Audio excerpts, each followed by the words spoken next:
Welcome back, everyone, to another episode of the Irish Breakdown Podcast brought to you by our friends over at FanDuel. Happy Tuesday. After a day off, we are back with another episode in Notre Dame's offseason. Clock's running down. You had a day off yesterday. I mean, we, as in the show, had a day Okay. off. Somebody, I'm going to point fingers, still published a show yesterday. Had a big commitment yesterday, Trev. Big day. Sure did. Big day. You were out there on the links. I was holding it down, and now you and I are back together on this beautiful Tuesday, ready to rock and roll. We sure are. We have a loaded show coming your way. We're talking Notre Dame offensive expectations. We've talked a lot about this unit and CJ Carr coming back and Mike Denbrock going into year 3, but they're not necessarily getting the attention that they deserve. So we're going to dive into that side of the ball, talk some latest recruiting news. We're going to continue the series about Notre Dame versus other conferences. Up next today is the SEC. And then since there was no buy, sell, hold yesterday, what we're doing at the end of the show today is we're actually doing a buy, sell, hold themed for the topics that we discuss in today's show. So it's going to be a fun one, man. That's for sure. It is. And we will have some recruiting news to fit into the show at one point in time. We do expect some news to break today. And when that news breaks, we will finish the segment that whatever we have, right? Whatever segment we're working on, we will finish that segment and then we will move into the recruiting news. So we, like I said, do expect some news to break. We'll see, right? That's the expectation. We'll see, but we'll talk about it, Trev. But to begin, looking at the Notre Dame offense, Trev, it's been kind of interesting, when somebody said, wait, who? Like guys, we're going to tell you who. Can't you just for a little bit, just be patient and let it play out, all right? And please don't, guys, can we not ruin it? Can we just not jump into the chat and guess and all that stuff? Just relax and let it play out. We're going to get there. But, it's been interesting, Trev, because I think going into the offseason, you and I were in this world of, man, we really think this offense is going to be elite.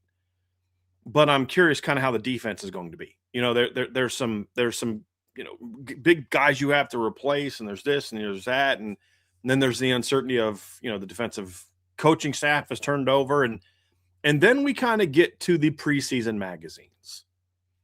And all of a sudden, it's like defense is elite all over. They're top 10 in every position group. There's all this excitement about the defense. And then the offense is just kind of getting a little bit overshadowed, where I think you and I were thinking coming into this offseason, dude, this offense is going to be nasty. And, the running back room is getting no love. The receivers are getting moderate love from a couple people. I think Athlon had him in the top 10. But then there's all the way down to Phil Steele, who had him in the 30s. Tight end room's part of that. Offensive line's hit or miss. I think there's one outlet that ranked him number 1, another maybe in the top 2, but then another one has him 8th and behind USC.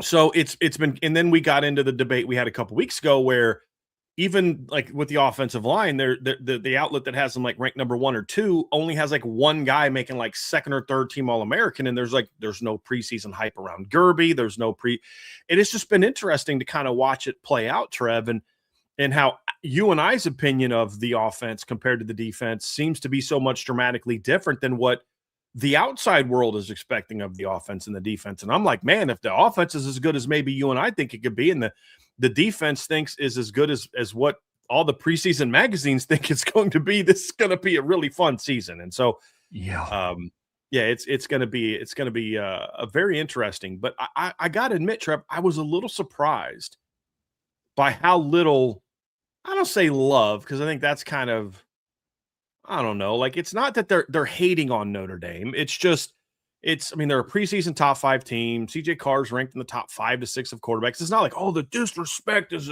unacceptable. I'm not saying that, but I did expect there to be a little bit more buzz and excitement about this room. And even when people talk about the receivers we'll get into, I just got to say I'm a little surprised that the offense isn't getting a little bit more attention. A little bit more, boy, they're going to be really good conversation, especially when you look at what the numbers were last year. It's you lost Love, you lost Price, you lost Fields, you lost Raritan. Okay, fair. But, I think Notre Dame's kind of proven to a degree that they're in a little bit of a reload mode. But it would seem that the defense is getting some of that reload benefit of the doubt that they're just not getting on offense. Yeah, agreed. I think it's because there's more heavy hitting names to returning on the defensive side of the ball opposed to the offensive side of the ball. I don't think it's a coincidence that CJ Carr is garnishing as much attention as rightfully so, as much attention as he's gotten this offseason. And then the same could be said for Leonard Moore and Breontae Johnson. And I mean, lack of attention for Drake Bone, but he's another big name on that side of the ball that also returns. Whereas the offense, especially nationally, the only thing that people are paying attention to is like, well, what are you going to do without Jeremiah Love and Jadarian Price? And there's a lot of that question floating around. And I hesitate to call it lazy because that is also a question that we have. Now, there's people a part of the IB community that are in the daily live shows that to varying degrees, we're all very confident in what Aeneas Williams and Keedron Young and Nolan James Jr. and all of the stable of running backs coming back are going to be able to do within this offense. But I'm with you. It's one of those things where the dots necessarily aren't connecting. They're a top 5 team. They have a top basically 4 offensive line by most outlets, but don't have a single All-American on the first team. I don't really know how that works out. So the attention that they're getting, I'm with you. I wouldn't call it hate because they're essentially recognizing the teams anywhere. It's just there's gaps missing.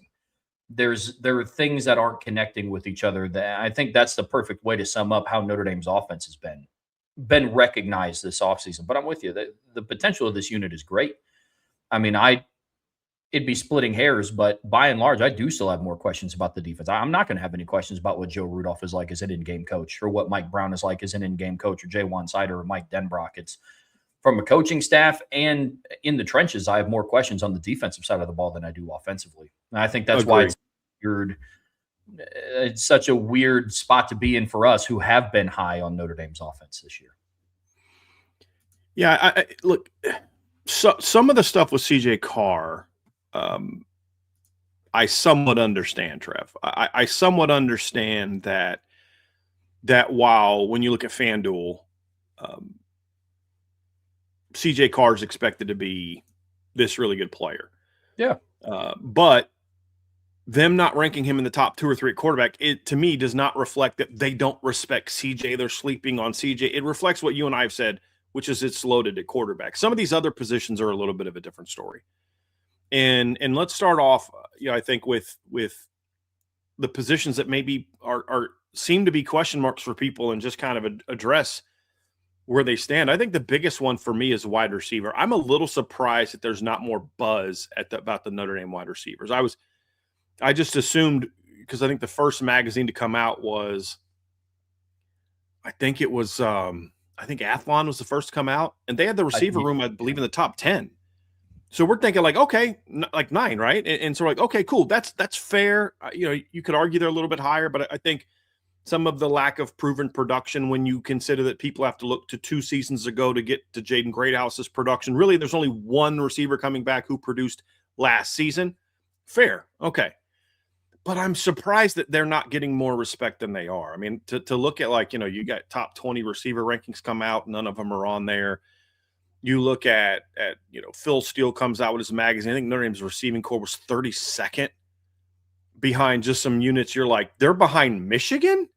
Like, what are you smoking? Like, you guys are aware that Jordan Faison's coming back, right? And I think that's where when you look at some of the lack of respect for the receiving core, because I think this is the one unit that's just not getting a lot of respect. And a lot of people, they kind of combine the receivers and tight ends. And that's another one where if Notre Dame hasn't proven that they can just reload at tight end after the last 30 years, I don't know what else they need to do.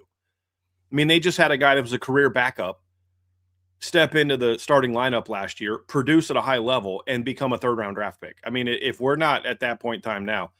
But I think a lot of this boils down to the lack of buzz around Jordan Faison. And I think this goes back to the fact that people still put a lot on recruiting rankings, and this was an unranked kid who came to Notre Dame as a walk-on because he was going to play lacrosse. But the fact that Jordan Faison's not getting, again, I don't expect him to be ranked as a top 10 national receiver. I don't think he's a top 10 national receiver.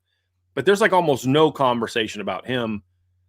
And then when you throw in the Ohio State transfers, I thought, well, they're high recruits. I thought they would start getting some love. And there's really just not a lot of discussion about it.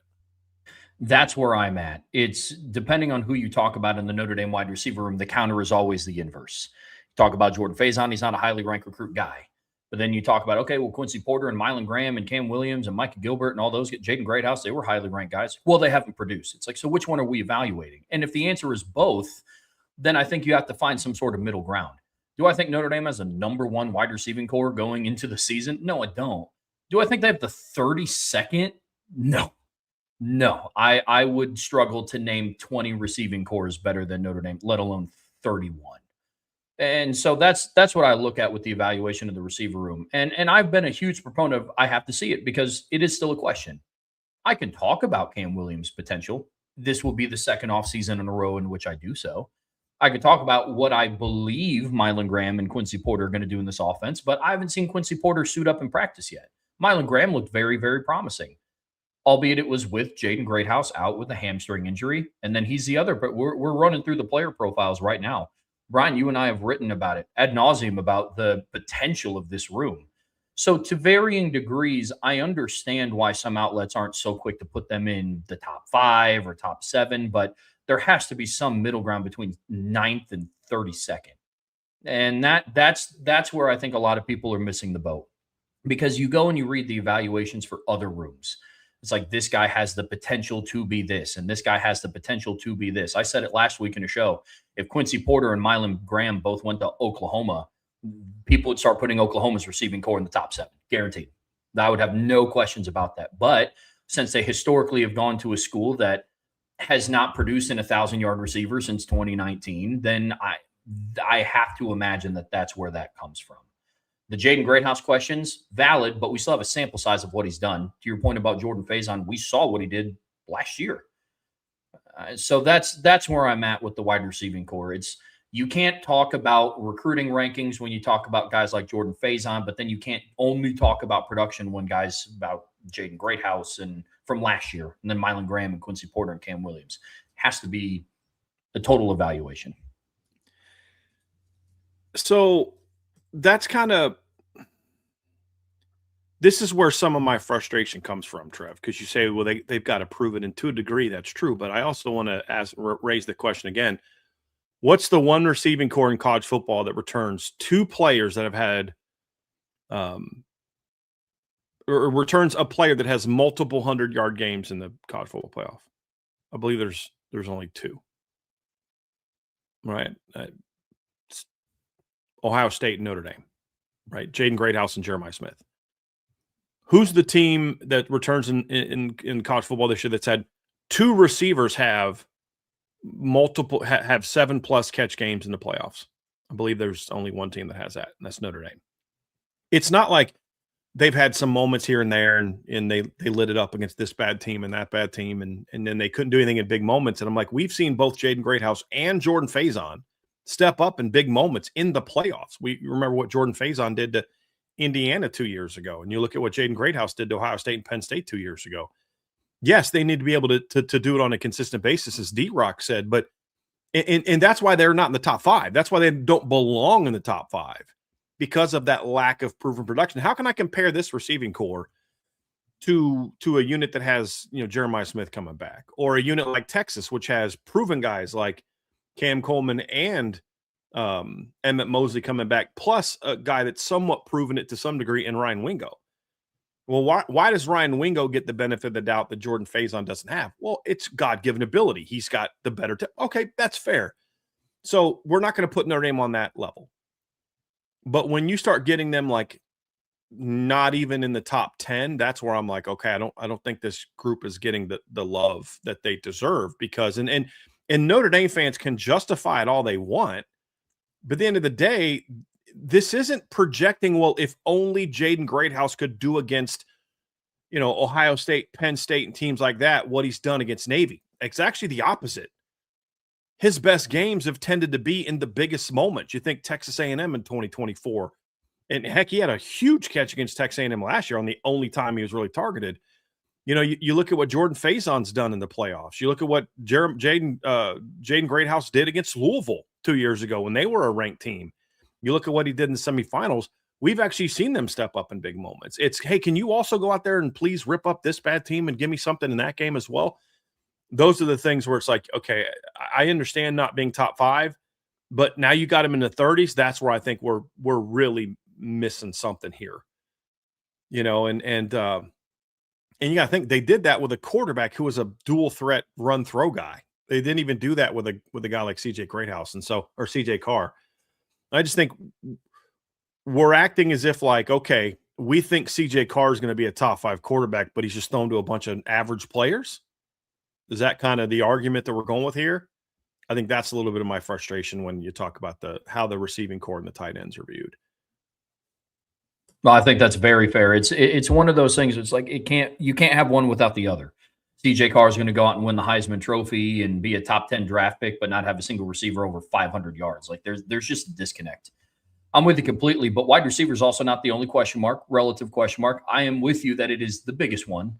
Offensive line, to a degree, is also a question mark as well. We don't have as big of question marks about Anthony Knapp moving from left tackle to left guard or Gerby Lambert moving from right guard to right tackle that some do. But having said that, it is still a new position in game for Anthony Knapp. Will Black steps in, highly talented guy, but is yet to start a game at left tackle for Notre Dame. And the other question is just one of the leaders of the offensive line, Ashton Craig. Can he stay healthy for longer than 6 games in a regular season? Notre Dame has the year that we think that they're capable of having. They're going to have to be able to play 14, 15, 16 games in 2026. Going to need your starting center and a potential captain for more than just half of the regular season. So the evaluation of the I agree with that comment, Trev. The evaluation of the offensive line is probably the most head scratching because there are some that view this offensive line very highly as a unit, but don't necessarily evaluate the individual players the same way. And when I look at this offensive line, I think it's fair to have some level of skepticism about like, okay, how good is this offensive line really going to be? Because I don't think they were very good last year. I think they were just solid, average last year. There's a lot of reasons for it. Jagasal's injury, and then Shrout's injury, and then Craig's injury, then Shrout's injury. I mean, I get all that. They were young. Anthony Knapp's a sophomore, whatever. But so I think there's legitimate concerns to raise. What has puzzled me is some of the pushback about all the guys moving around. I'm like, hold on a second. You're giving more benefit of the doubt to teams who literally are moving from team to team, but playing the same position than a guy who's moving a spot in on the same team. That's been kind of the head scratcher for me. And the other one on the offensive line is I am shocked that Gerby Lambert's not getting more preseason love. Same. That's one because there's a lot of offensive linemen got drafted last year. Like there's a lot of up and coming guys, and to see some of the guys that are being projected as All-American and not a whiff. I think the only one maybe like Phil Steele maybe had him like 4th, something like that. That's been the big head scratcher for me. The thing that I don't understand about the offensive line, especially with Gerby Lambert, is he fits the bill for everything that they evaluate. You want to talk about recruiting rankings? He was a 5-star. You want to talk about experience in games? He has been this Notre Dame starting right guard for 12 games now. I mean, he has just as many starts under his belt as Ashton Craig does in like 3 years.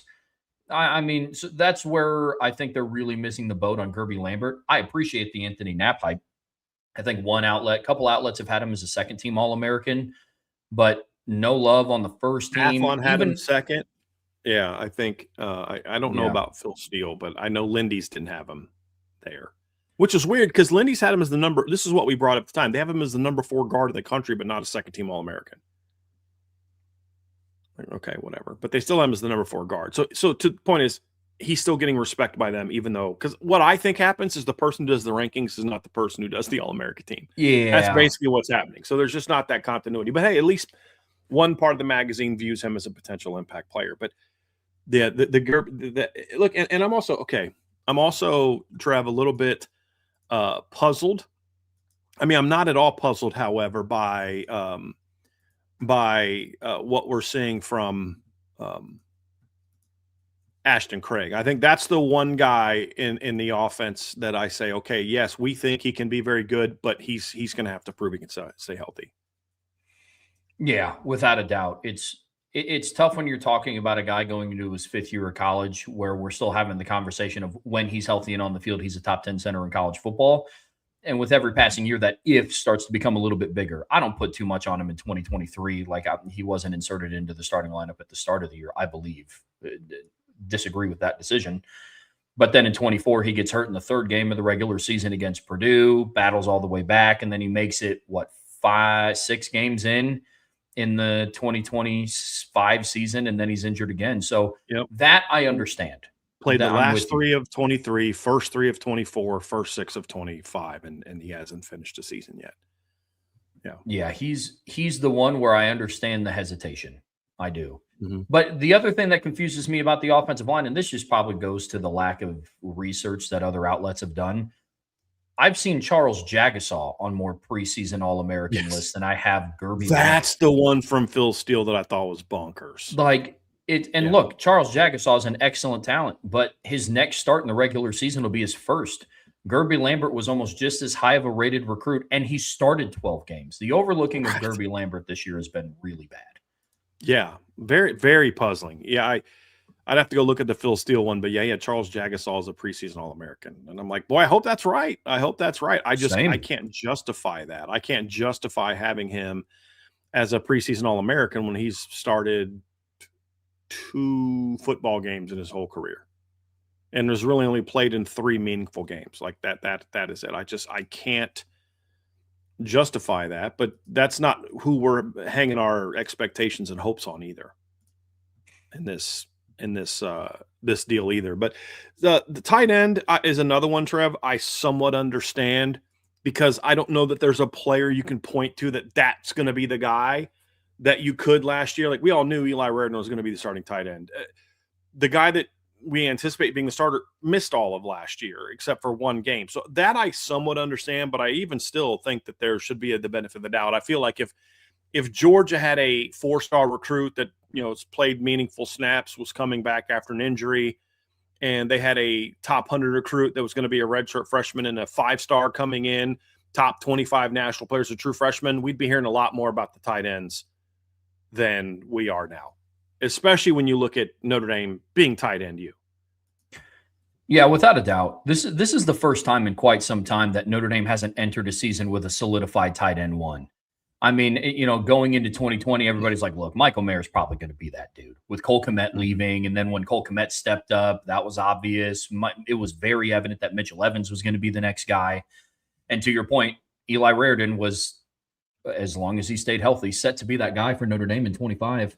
This is the first time in a while where it's like, it's kind of anybody's game. Now, the counter to that is, which talented player are you going with? One of the Flanagans? Does Ty Washington step up? Does Jack Larson break out? Or is it Ian Premer? One of the highest rated recruits in the 2026 recruiting class. So there's definitely worse spots to be in, but I understand why it's a question mark. I do. Yeah. And then I would say nationally, not to us, but nationally, the biggest glaring question mark is the running back room to a lot of big outlets that don't know enough about Aeneas Williams or Kedron Young or Nolan James Jr., the 2 true freshmen. And it's that, it's that question of what does Notre Dame do in the post Jeremiah Love, Jadarian Price era? Now, there is some validity to that conversation because they were 2 extremely productive players during their time in South Bend, and they were both first-round draft picks. So I understand that. But I put out an article, a couple months ago now. Notre Dame is not the first team to have had to replace a first-round running back that was a Heisman candidate or won the Doak Walker or won the Heisman. Notre Dame is not the first team that's had to do that. And I talked about Penn State going from Saquon Barkley to Miles Sanders. I talked about Stanford going from Christian McCaffrey to Bryce Love. I talked about Alabama going from Derrick Henry to, I guess, woe is them, a room that consisted of Damian Harris and Josh Jacobs, and they were fine. And I see Notre Dame being the same, but nationally, I understand because it's the easy route to stay. Well, what does that room do now that Jeremiah Love and Jadarian Price are gone? Right. So to a degree, I get it. Don't necessarily agree with it.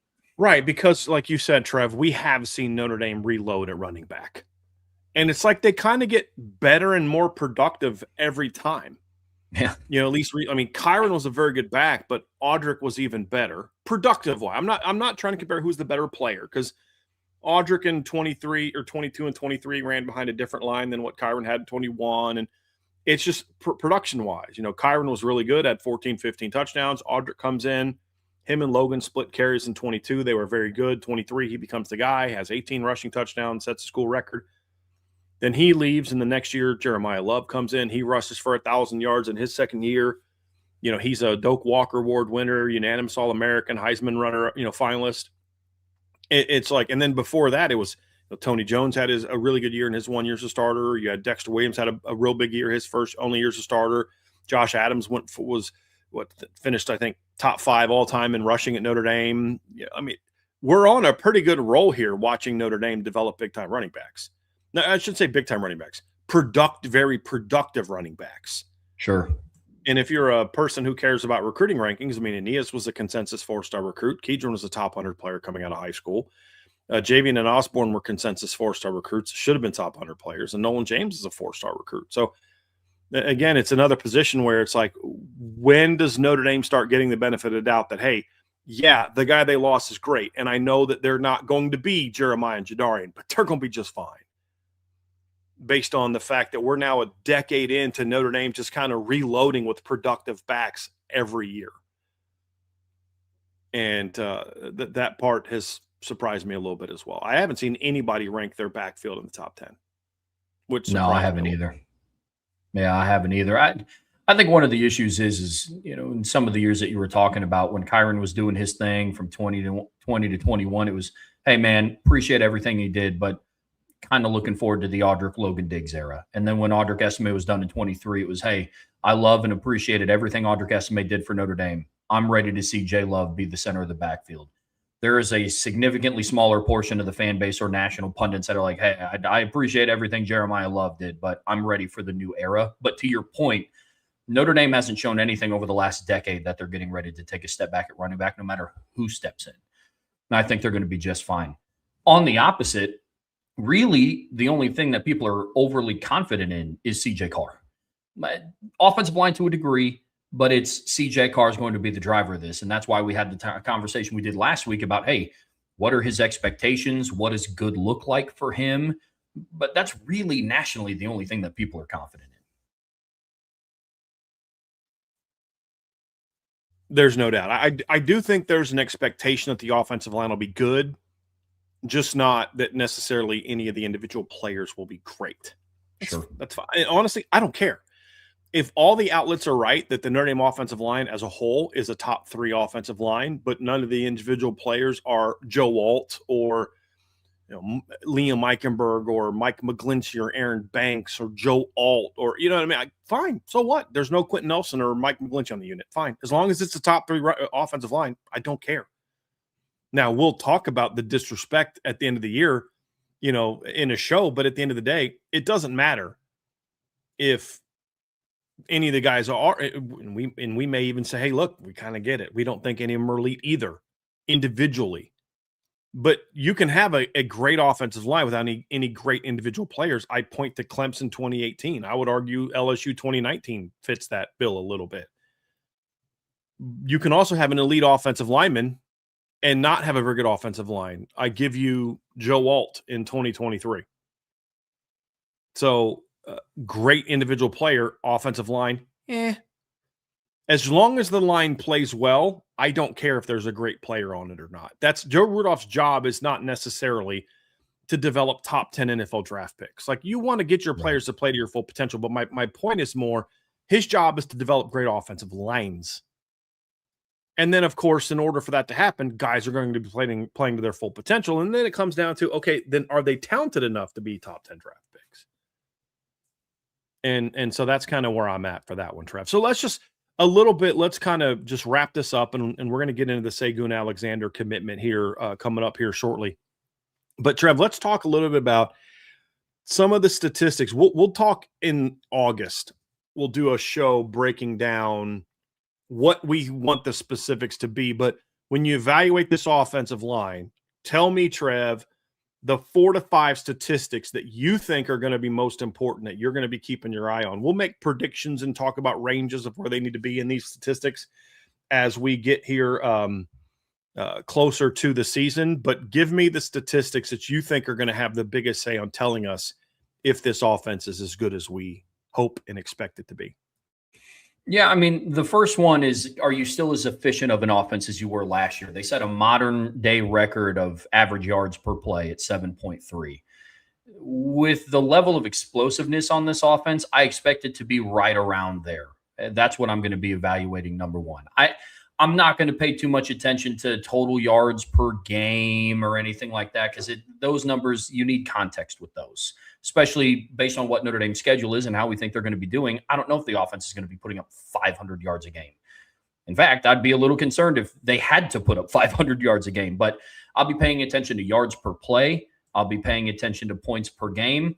Not necessarily that they have to lead the country in points per game. I mean, Ohio State won the national championship in 2024. They were 12th in the country in points per game, and a lot of that got boosted partially because of the postseason, because they were just so dominant. And they still finished behind Notre Dame in points per game, a team they beat by 11 in the national championship game.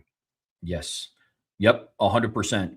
The other thing that I'm going to be paying attention to, this one's a little bit more offensive line specific, but I'll also be paying attention to their pressure rate in big games, like pressure rate allowed.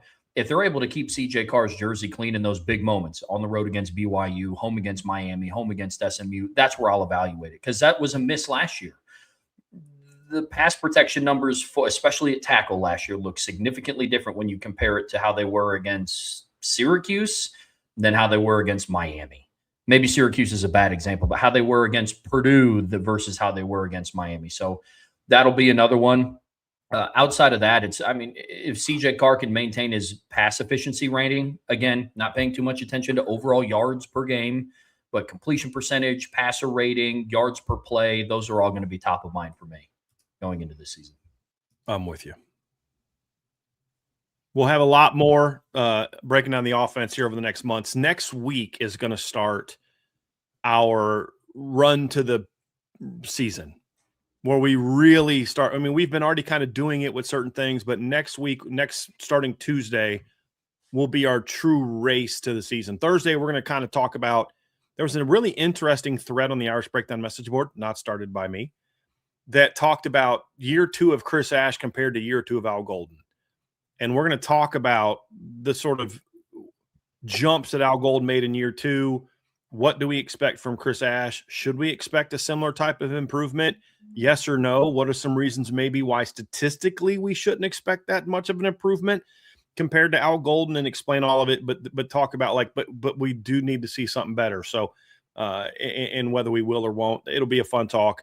And then we'll also do the Big Ten. But next week, we're really going to dive in, and we'll start to zero in on some of these topics even more starting next week, Trev. Brian, we have a commitment to break down here on the Irish Breakdown podcast, brought to you by our friends over at FanDuel. 2027 Georgia defensive line commit Seon Alexander has just announced that he's committing to the University of Notre Dame. Picked the Irish over teams like Texas and Clemson, several others. Second defensive tackle joining the class alongside David Folarunshu. Brian, literally and figuratively, another big pickup for Notre Dame. Yeah, this is a very interesting one, Trevor. But it's been a very interesting ride. As of a week or two ago, I was being told Notre Dame just didn't think they had much of a chance there. And, A&M was considered the team to beat from the moment he reclassified. There was a lot of people that had said, some reports at the time that A&M is a reason why he reclassified, that they were one of the schools that were pushing that. I haven't gotten that verified. That's just kind of what was reported. And then obviously Clemson ramped things up. Rabun Gap is not that far away from Clemson. Georgia offered him. There was a run on him right away. Well, one of the schools that got on him was Notre Dame, and there wasn't a lot of buzz from the people that I talked to that felt they had a shot to get him. Now, they loved him. Charlie Partridge especially. Like, as soon as he reclassified, I mean, within 20 minutes, I was like, expect Charlie Partridge to go hard after Seon Alexander. I mean, we talked about that time, but even then there was like, hey, we don't have much of a chance.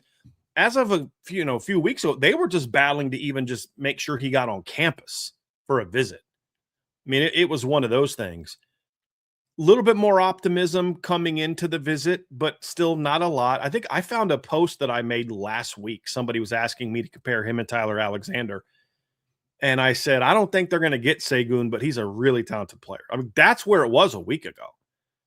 And it's funny what a week can make. A week ago, I mean, Caden Henderson was telling people he was coming to Notre Dame and didn't think we're getting Seon Alexander. Now it's flipped, and one went well for Texas A&M and one went well for Notre Dame. But you're able to get a kid like this in the class, Trev, very high upside kid. We're going to break down the film, talk class impact and all that. But, man, I got to tell you, it's just we got to continue to say it's been impressive what Charlie Partridge has done on the D-line. And look, you could say, like, Al Washington did a great job last year, no doubt.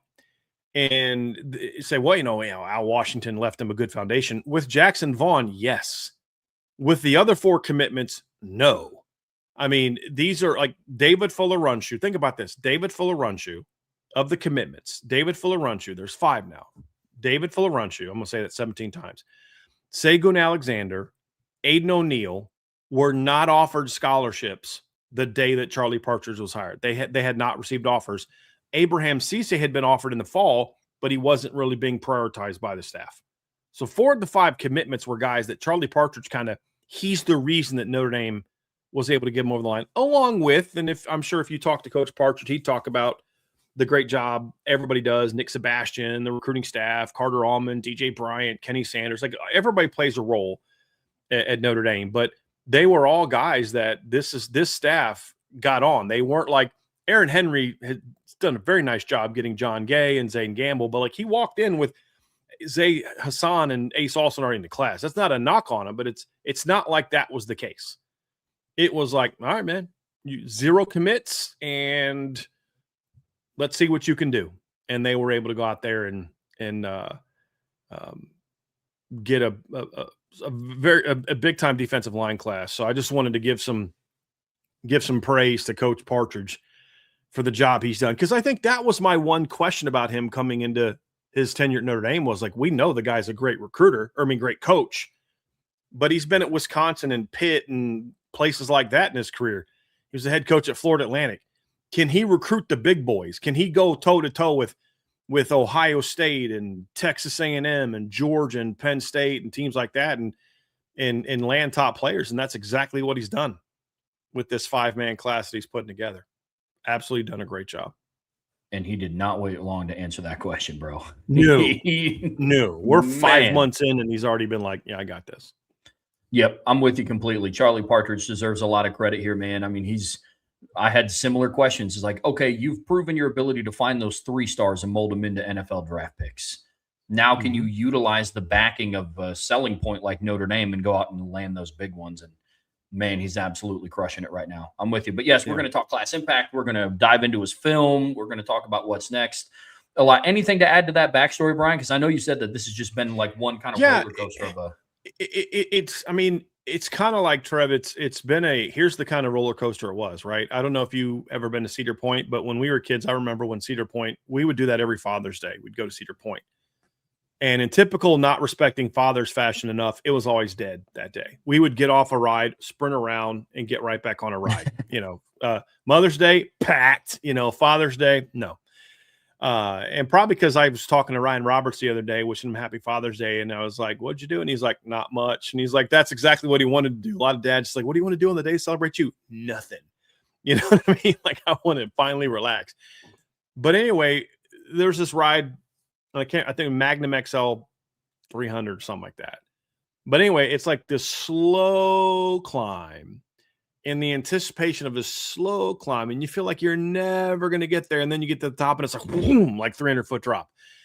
And that's kind of how this one was, right? It was this slow climb, this like, you're battling like, they're offering them, but they're probably not going to much of a chance. Well, they have a chance. They're going to get them on a visit, but they're trailing Texas A&M and they're trailing Clemson. Clemson feels really good about where they are. Articles being written about it's between A&M and Clemson and all this other kind of stuff. And just Notre Dame keeps, chopping away. Going into the visit, a little bit more buzz from Notre Dame about some of the communication they've had. And then, middle of the visit, I was basically told it was done. And then by the end of the visit, it was like, Trev, you and I were talking, I think Sunday about like, hey, this kid's probably going to commit to Notre Dame here very soon. So, and then all of a sudden, as soon as you get to the top, boom, it hits big. And it just shows the power of the Notre Dame official visit, man. It is unbelievable, the machine that is the Notre Dame experience on for official visits. And it was different this year. They have this really cool grotto presentation that I don't remember ever hearing about this year.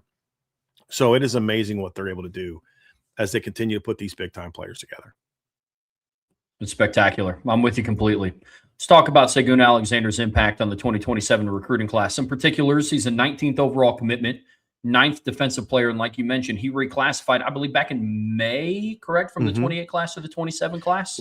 I think kind of mid May. I'd have to go back and look, but yeah, it was recent. It was a month ago. And unlike Jackson Vaughn, who announced, I think in early May, late April, that he was reclassifying, Jackson had been working on that since he visited Notre Dame in March. He was having meetings with Notre Dame in March about the reclassification process. And that was some of the holdup for Notre Dame, Trevor, with Seon, because it was a later reclassification.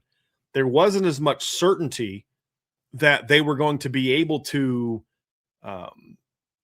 kind of get it over the finish line from, does he have the classes? Can we, it's a late evaluation of the transcript. There was a lot of work that had to go into it, and the Notre Dame admissions office did a very good job of evaluating everything and giving Notre Dame staff a thumbs up on, hey, yeah, you can go after this kid or not.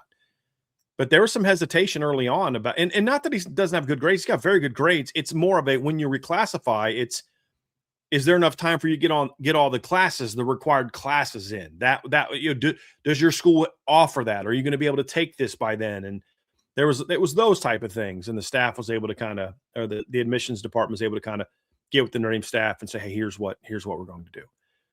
And so backstory wise, that was it. And it's the whole thing of just keep chopping away, dude. Just battle to get a kid on campus. You want to know why A&M did the shady tactics that they did?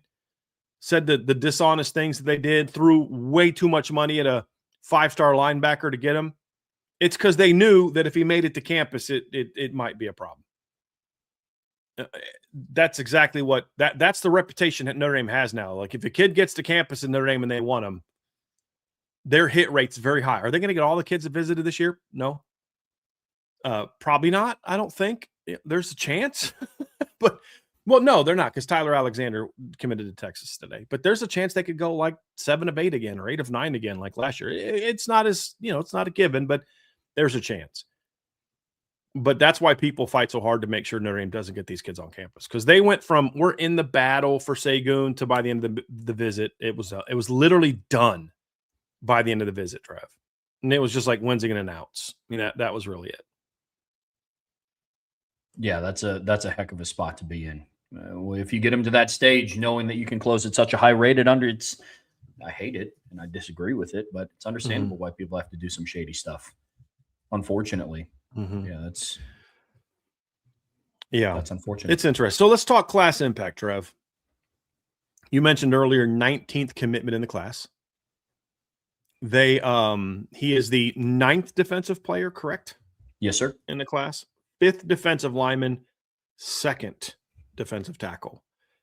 And we're going to talk here shortly about Seon, and a lot of what we're going to say is going to sound super familiar. You're going to be like, am I watching the David Fuller Run show commitment show again?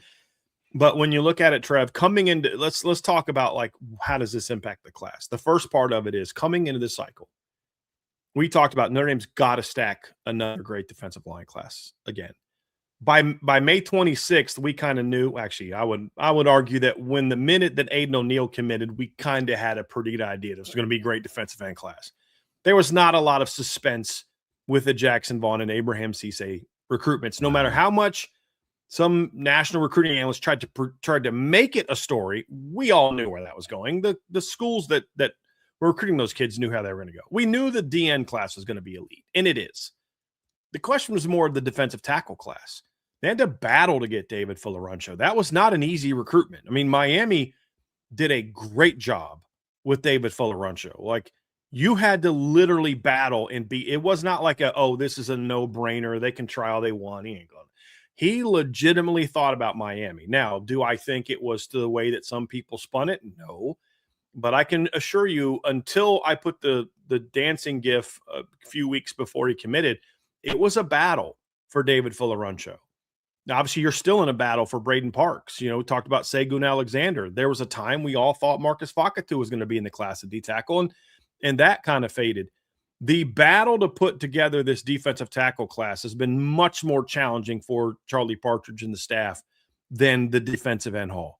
That one was kind of like it worked out perfect. You have 3 kids from a similar region. I mean, if you look at where the DNs all are on a map, it's a very small circle. Southeastern PA and Northern Jersey, very small circle to get 3 stud defensive ends.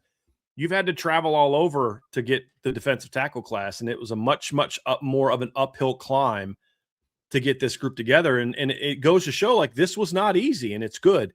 But you look at what they got last year, Elijah Golden, who big-time pickup, and based on what we saw this spring, is a hit. Like, you hit that one from an evaluation standpoint. He's going to be a player at Notre Dame. Tiki Hola, we don't know yet because he was hurt this spring. We didn't see him, but that was a 4-star kid, Trev, that we liked a lot coming out of high school.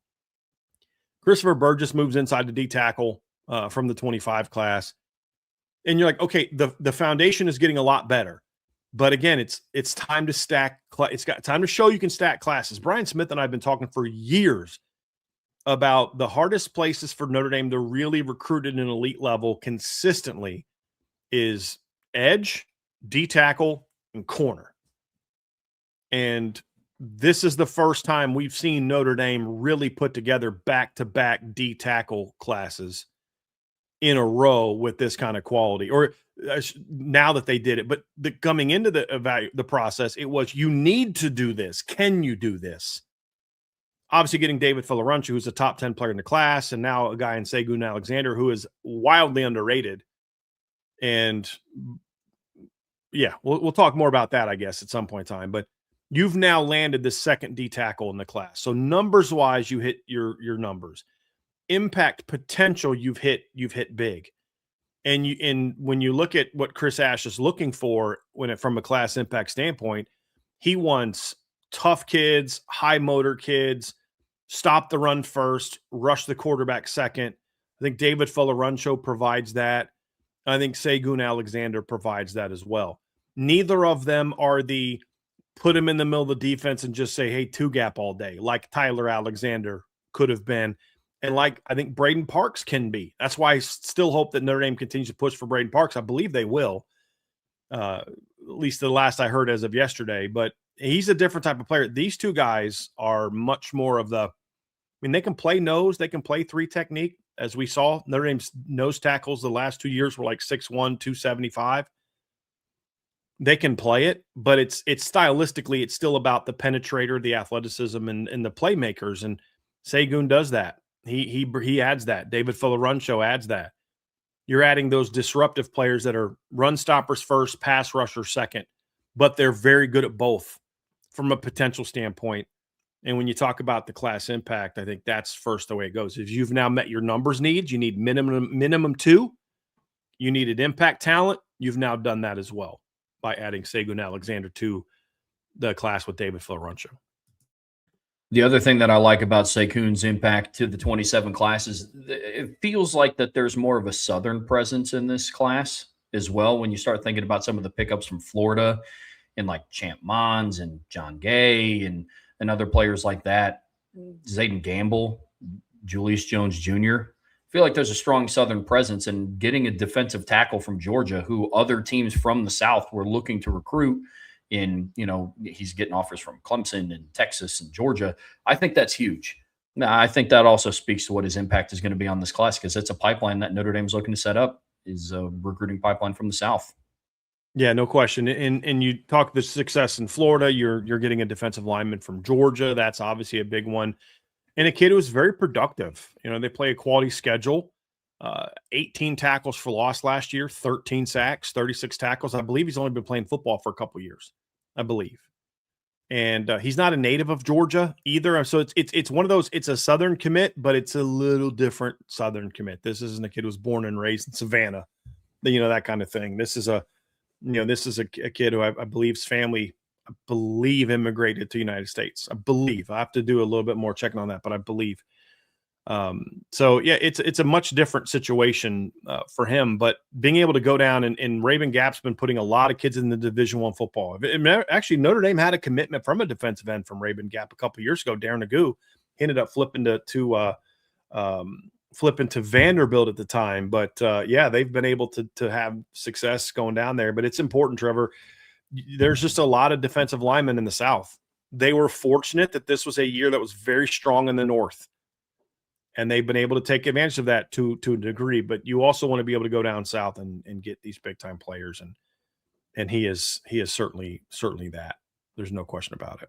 Then from a ranking standpoint, this doesn't really move the needle from a ranking standpoint. He is wildly underrated. He's a three-star by on three rivals. He's a 3-star on 247. ESPN has him as a 4-star, but outside the ESPN top 300. So I would say he's wildly underrated. I have him as a top 250 caliber prospect. He's between 150 and 250.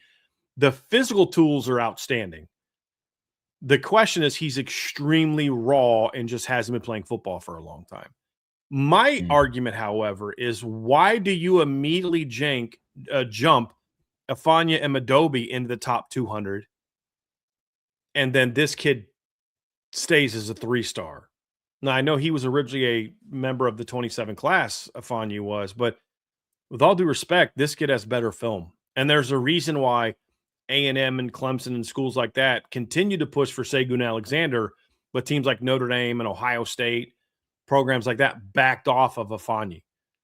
And so, that's another one where some of these rankings are these are some odd rankings, very odd rankings. Did Seon Alexander kind of suffer from the ranking drop from reclassifying like we saw with Champ Mons and Jackson Vaughn? Big time, but also even more so than them. And he wasn't ranked real high in the 28 rankings either. He wasn't. He's a guy whose offer profile, somebody in the chat was talking about, he took visits to Vandy, Cal, and Georgia Tech, and weird mix of visits with Vandy, Cal, Georgia Tech, but also Clemson and A&M. Here's what you have to understand about why he had the difference. There are the football schools, Clemson and A&M, but I'd like to remind people, A&M has a pretty decent academic reputation. The reason he visited Vandy, Cal, Georgia Tech, and Notre Dame is because that's a big part of what they were looking for. They were looking for a football plus academic combination. That was the family did not care about sending him to a football factory. The attraction to A&M is they felt that A&M kind of offered a little bit of both. But then I think that's why the family was very attracted to Notre Dame once they got on campus and realized what Notre Dame is about. Because if your son didn't grow up playing football since he was 5 years old, you may not know what Notre Dame is about in that regard until you get on campus. And so it actually makes a lot of sense when you look at his visit list, when you understand what the family's priorities are.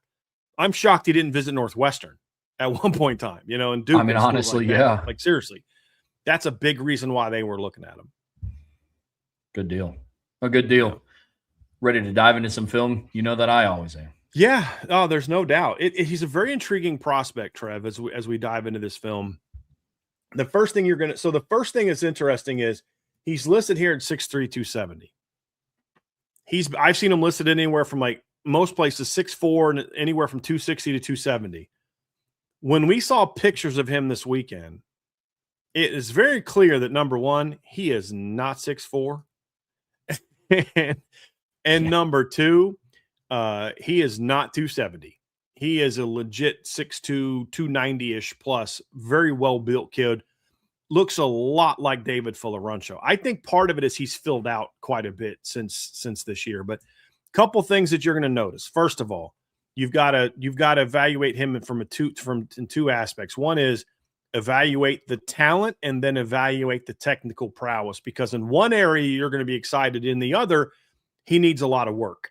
And that's the thing for him right now that I've said is he's a very raw student athlete, but the talent is really impressive. And Notre Dame said, we don't care about the technical prowess because that's why we're paying Charlie Partridge a lot of money. We want the talent. And what you're going to see, Trev, is first and foremost, explosiveness. He is extremely explosive, extremely powerful kid, very heavy hands, and doesn't even know how to use it. Look at this clip right here. He's not even using his hands on this play. He's just running through people. He's a bull in a china shop. I mean, that's what he is. I still don't know what that expression means. I mean, I know what it means, but I've never thought of why is there a bull in a china shop? And for those who don't know, China is referring to plates and stuff, not Chinese shop. I know some people don't understand the expression, but his explosiveness off the line, you see it here, very, very powerful. Look at that. Very powerful. Doesn't always use his hands real well. And that's something he's got to improve upon. Here's another thing I like about him too, Trev, and I've mentioned this in the boards, but he does a lot of this of coming off the edge. And I think he gives you some ability to play over the tackle in some of your different power looks or odd fronts, like David Folarunsho. There's a world in which you could have David Folarunsho, Elijah Golden, and Seon Alexander in some combination of the defensive end and an odd front, and then Braden Parks, Tiki Hola, guys like that as your noses down the road in some three-man fronts, because these guys can rush the quarterback. But when you look at Seon, again, explosiveness off the ball, the powerful hands. Look how fast that move was, and look how fast his hands are. He doesn't even really know what he's doing. This is against Providence Day, by the way, in Charlotte, North Carolina, which, if for those who don't know, sends a bunch of kids to Division I on an annual basis. But again, you see a kid that's just explosive, long. I'll send you guys I'll put a clip here, I'll show a video or a picture here in a little bit of from his photo shoot that's going to show you just ridiculous, absurd arm length. But look at just how quick he is off the ball, Trev. And all of this is just instinct. It's not technical feel. It's not prowess. This is a kid that's learning the game, but he's just more explosive and more powerful than anybody else. One of the things that really helps out, you mentioned his, lack of use of hands. One of the things that's helping counter that right now, he'll have to continue working on it. He has constant leg drive. His motor is nuts. Yes. And when you combine that with how strong he is, that helps. I mean, here's another play right here. Just absolute constant leg drive. Never stopping. Look how quick he is off the ball, too, Trev. Yeah. Ridiculously the word I use, Trev, and I'll see if you like this. The word I used in my breakdown that I published is relentless. Everything about him is just relentless motor. And I think that fits into that leg drive. It just never stops moving. It never stops moving, to your point. It's a great observation. Yeah, his motor's nonstop, fits the bill of what Charlie Partridge is looking for. I mean, his leg drive is very, very impressive. It is. It is. And again, that's that motor part that you talk about, Trev, that a lot of times with kids that have never played football before, you worry about that. Like right here, there's a lot he's going to have to prove on here. Just stand straight up, sort of telegraphs and move a little bit, but his hands are so fast and powerful, and he just keeps working vertically that he's able to still win. And, that's just something you absolutely love about him as a player. And it's one of the things that kind of excites you about what kind of player he can be, what kind of talent he can be at the next level. There's a lot to work with there. Without a doubt. Joe Mark beat me to it in the chat, but I was watching him, and he's longer than him, but he reminds me of Trevor Laws with his motor, ability to use leverage. There's a lot of similarities there. Mm-hmm. That's a good observation. Trevor Laws is a good one. He's kind of a mix of Trevor Laws and Derek Landry a little bit, the two of them. I think he's a little bit more explosive even than Trevor. Great first step. But the thing I like, Trev, is he's very heavy-handed, and I talk a lot about this. I want linemen that are heavy-handed. And the example I always use for the regular listeners, you're going to know what I'm going to say here.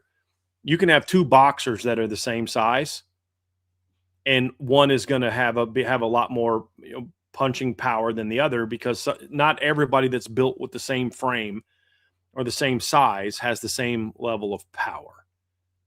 And that's the thing that is impressive about him, is he does have some of that, like he's got very heavy hands. He's got like knockout power.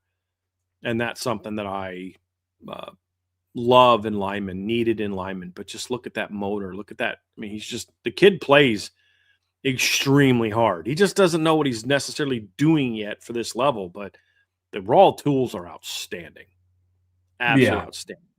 Charlie Partridge is getting a strong, athletic, foundation with Segun. One of the things that I've noticed outside of his hand play is he's going to have to work on like pad level, like Mhm. leverage a little bit, He lifts especially up a being lot. like six Yeah. two. But he gets vertical pretty quickly. But Well, his the strength thing I at this level go is ahead. able to Sorry. overcome it. No, Go you're ahead, good. Trev. His Sorry strength about at that. this level is able to overcome it, but it's going to be a different story when he's getting on campus and going up against Ben Nichols and Tyler Merrill. And if you're standing straight up against those guys, it'll be a little bit Right. different. Well, the thing is, he's kind of sawed off a little bit. He's built like you want a guy to be built, low center of gravity. He's got that natural, he's low cut. He if he plays with any kind of decent pad level, he's going to win the lowest man battle a lot. And because he's so quick off the ball, he's going to be underneath those 6'5", 6'6" guys nonstop once his technical prowess improves. Right. And that's the thing. It's like, to your point, Trev, is like if you try to lift up like he does at times against Ben Nichols and Tyler Merrill and Grayson McHugh and guys like that, you're going to get beat. You're going to get driven off the ball. But when you come off and you play with good pad level and you show the power, this is against Grayson, by the way, which is one of the best high schools in the state of Georgia. But just look at the power, the motor. He doesn't have a clue what he's doing here. Just instinctively spins off of that and gets to the football. Like, there's a lot of God-given ability with this kid. He just has to learn how to play the ball. But the things that he has that you can't teach, the low center of gravity, twitchy, explosive athleticism, powerful hands, relentless motor, drive, work ethic. You talk to people that know the kid. He works his tail off. All those things are there. The technique part, man, if you can't teach a guy how to play the game, then you're in the wrong profession and you shouldn't be making Right. six figures. Like that's the reality of it. But the kid has got all the tools in the world. I mean, a guy that imagine if Francis Brew was more athletic and explosive. That you want to talk about a comparison? That's what he can be. He's an explosive Francis Brew. And when I mean a more explosive Francis Brew, excuse me, a little bit more athletic version of Francis Brew is kind of how I see Seon Alexander. If you want a more direct comparison, recent comparison, that's what I see. Where Francis has got good vertical explosiveness, but he's not a great lateral athlete. He's not going to be doing a lot of spin moves. He's going to play in a phone booth. Segun is him with more range, is the way that I'd put it, and that's saying something because you and I are very high on what Francis Brew is going to bring to the defense this year, and this kid brings a lot of that. But here's the thing that I also think that Segun brings to the table that I don't know that Francis does to the same degree at all is I think Segun brings more pass rushing potential to the table than what I would argue say that what Francis does even now, but especially at the high school level. I think there's a lot more of that to him, in my opinion, than what we saw from Francis. But I also think he has the potential to be a similarly effective. Let's just pop up a little bit of sophomore film and just let it run while we're talking, because you can see his physical development in the last 2 years. But like that's the thing is, Trev, is to play in Chris Ash's defense, you need to have the ability to be a great run defender.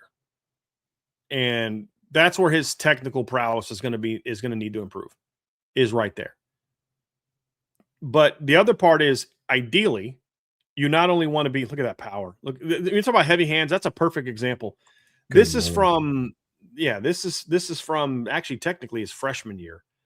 This is from the 2024 season. Look at that power to just chuck that kid. He's playing at, I think, Providence Christian in Georgia, I think is what it's called. But different from Providence Day in Charlotte. But just look at that explosiveness. This is from the 24 season. But he has that ability when the technical prowess comes to be a very dominant run defender, just like David Filarunchu. What I like about those two kids is I think they both bring a lot more pass rushing potential than what we've seen from Tion Gray and Francis Brew, who are very good prospects. But there's a little bit more dual threat that they're looking. And to me, that's something I'm excited about, because even Braden Parks, who's a pure nose, in my opinion, can get after the quarterback. you're bringing those guys in first and foremost to be dominant run defenders, right? That's the first reason you're bringing those guys in, and that's the reason you still want Braden Parks. I mean, we'll see where he goes. It's down to Notre Dame and Oregon. I'm not sure which direction he's going right now, but they're all run defenders first, but they all have some, to varying degrees, pass rushing prowess. The other thing I like is because between David and Segun, you have the potential to have like a big end situation. You can get Braden, David, and Segun on the field together.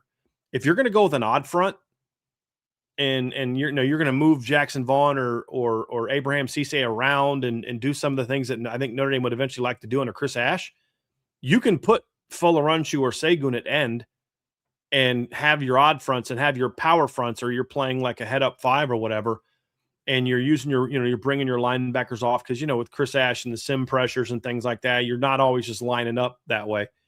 You can have all three of those guys on the field together in certain looks. Also in a rotation, should they get Braden Parks. That's why I'm an advocate for taking 3. And I'll remain an advocate for taking 3. But the point is with Segun is once he learns how to really play the game from a technical standpoint, you see the talent is there, Trev. That's why when I grade him right now, I have him around a top 250 caliber player. He's really close to being in the top 150. I haven't regraded him since finding out he was like 290-ish on his visit. That might bump him into the top 150 range, but he's not a top 100 player right now because he's so raw. But the upside grade is outstanding. It's absolutely outstanding. Like, there's nothing he does technically sound right now. He's just getting by on just being explosive, athletic, and having a great work ethic and just wanting to get after it and compete and battle. Those are the things that you love. But you guys see on this film, even more than the other, the heavy hands, the really powerful hands, you're seeing a lot here. Before we talk about what's next, I know we talked a lot about what he can do and how he can continue to grow when he gets under the tutelage of Charlie Partridge. But what would you like to see from his film realistically from when we pop in his senior film, when we watch him after this high school season? What improvements would you like to see from him? It's what you talked about. I want to see him just playing with consistently better pad level. Like, if he does that, he'll have he had a monster season last year, Trev. He had 18 tackles for loss and 13 sacks. He was pretty flipping good last year. Yeah, that ain't But he bad. only had 36 total tackles. So, like, half his tackles were behind the line of scrimmage. I think if he plays with more consistent pad level, just shows even a little bit better feel for, like, gap discipline, things like that. I think you'll see the tackle numbers jump. But you'll see what it is you'll see a similar, jump to what we saw from Elijah Golden.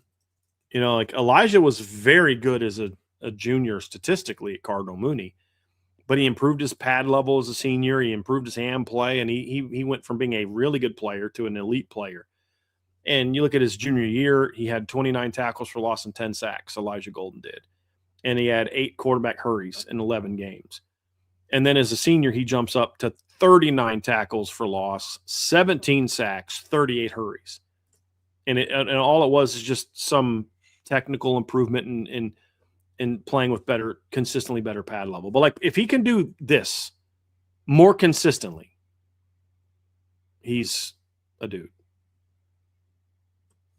Real quick, how many tackles for a loss did Elijah Golden have in senior year? He had 39 as a senior, 29 as a junior. That's so crazy. Yeah, first team Max Preps All-American. Yeah. Yep. Yeah. And for those asking, the schools he plays against in high school this past year while at Rabun Gap are schools that consistently send guys to the Division I level.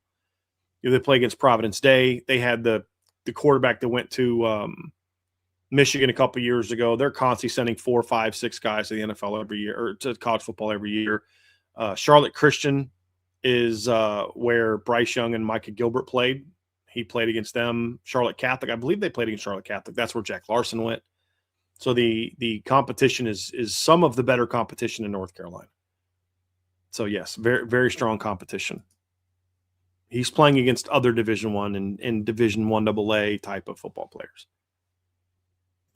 Brian, let's kind of tie a bow on this recruitment and talk about what's next for Notre Dame on the recruiting trail. Mm-hmm.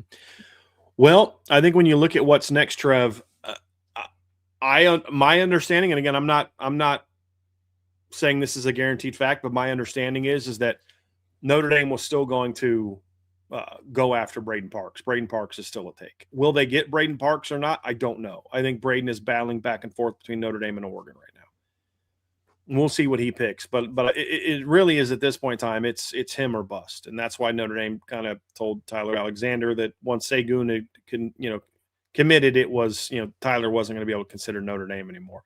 I don't know that they would have got him. Texas still might have got him, but Notre Dame was very much in that one as well. But if they're going to bring in a third, there's only one that they would consider, and that's Braden Parks, who I still believe the staff views as a must-get prospect. And they had to be careful because if you hold off on Segun because you're waiting on Braden Parks and then you miss on Braden and you miss on Segun, then you're really screwed.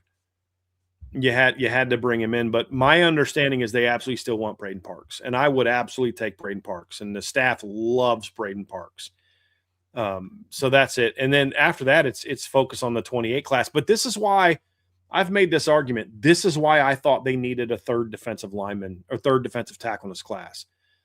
I'm not like super in love with the 28 defensive tackle class so far. And there's one kid in the Midwest that's really good, and that's Caleb Tucker, who's 6'5", 350, plays at Mount Carmel. But I don't know that they've got a great shot with him. And if you don't get him, this is a really good D tackle class nationally, especially in the Midwest. You got two top 100 players, in my opinion, in the Midwest at D tackle, and you're hoping to get both of them.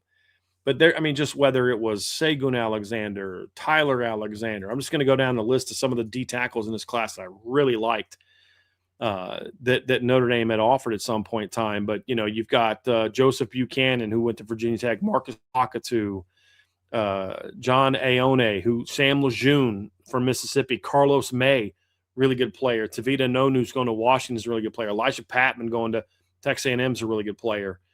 Devin Robertson's a guy that we liked a lot, just couldn't get into school. Jamar Thompson going to Georgia Tech's a really good player. Montana Tololo, who Notre Dame liked. Jeremiah Williams, who was going to BYU.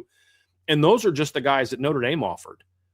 We're not even getting into some of the guys that they didn't offer that I also like nationally that are really good players. So it definitely benefits to when you're in one of those years of D tackle and the kids happen to fit with what you're looking for. You've got the two Chicago kids who go to private schools. You've got Segun who goes to a boarding school. It's a very strong academic institution. You got to take advantage if they're ballers, and these kids are definitely ballers. Brian, up next here on the Irish Breakdown podcast, brought to you by our friends over at FanDuel. We're continuing our series about comparing, seeing how Notre Dame stacks up against some of the other conferences. We've already talked about the ACC. We have talked about the Big 12. Up next, our friends down south, the Southeastern Conference, the SEC, and we're doing what we did with the two other conferences that we previewed so far. We're talking about how Notre Dame stacks up from a coaching standpoint, so head coach, the coaching staff, evaluating the talent on the rosters.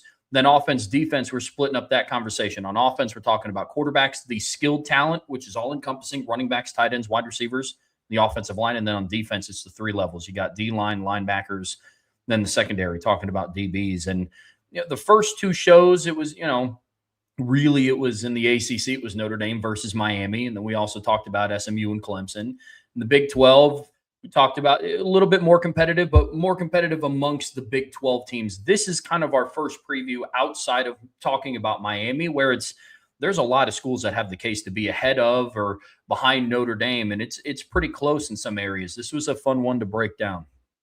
It was twofold. Number one is it was close between each other. There weren't a lot that were necessarily like no brainer. Yeah, that team is not as good as that other team. Like there wasn't a lot of that. And in some of the areas where I think there is that, and we'll talk about this like with Alabama, it's like, dude, I actually like the talent. I just don't think they use the talent well. And that's why they rank lower. But I mean, there's times you're like, dude, I feel stupid having this group ranked that low. But it's like, but I just don't know who to put them ahead of. Right. It was a lot of fun. So the people understand, here's the 5 teams we're going to rank them against. We're going to rank them against Texas, Georgia, Alabama, Oklahoma, and Texas A&M. So we're basically going with the teams that have been in the playoffs the last 2 years that are still led by the same coaching staff. So we did not consider LSU because they haven't been in the playoff and they have a new coaching staff. We would expect LSU to be in this conversation a year from now.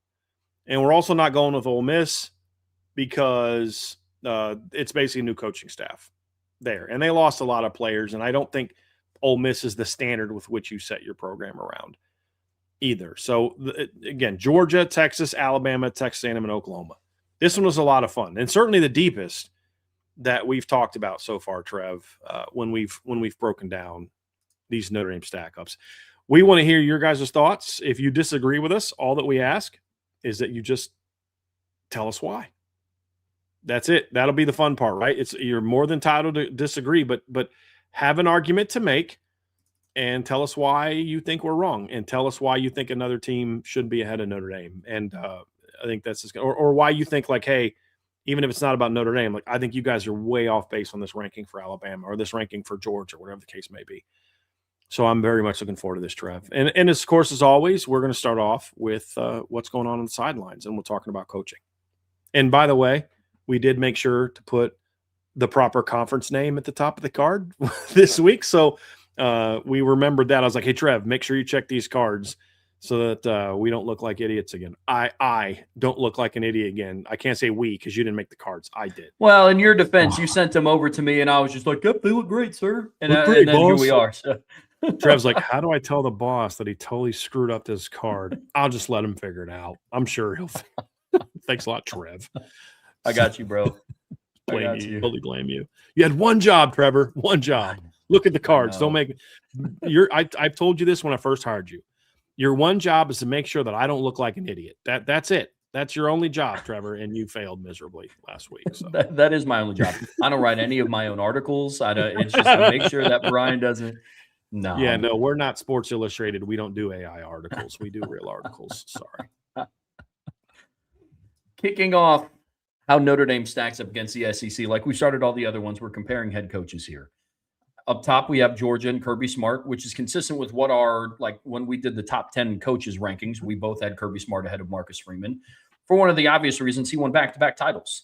Mm-hmm. Marcus Freeman is yet to win his first, but there could be some discussion around how Marcus Freeman does this season. Does that conversation start getting a little bit more competitive between? But as of right now, future onward, I think this will start to be competitive. Yeah. But up to this point, Kirby Smart's up top, followed by Marcus Freeman. Then Steve Sarkisian at Texas, Kalen DeBoer at Alabama, Mike Elko at Texas A&M, and then Oklahoma rounds out this list with Brent Venables as their head coach. I just have to point this out from USMA in response to me saying, Trev, you have one job, not to make me look. And to my guy, USMA says, that's a heavy carry, Brian. And I can't say that I necessarily disagree with them.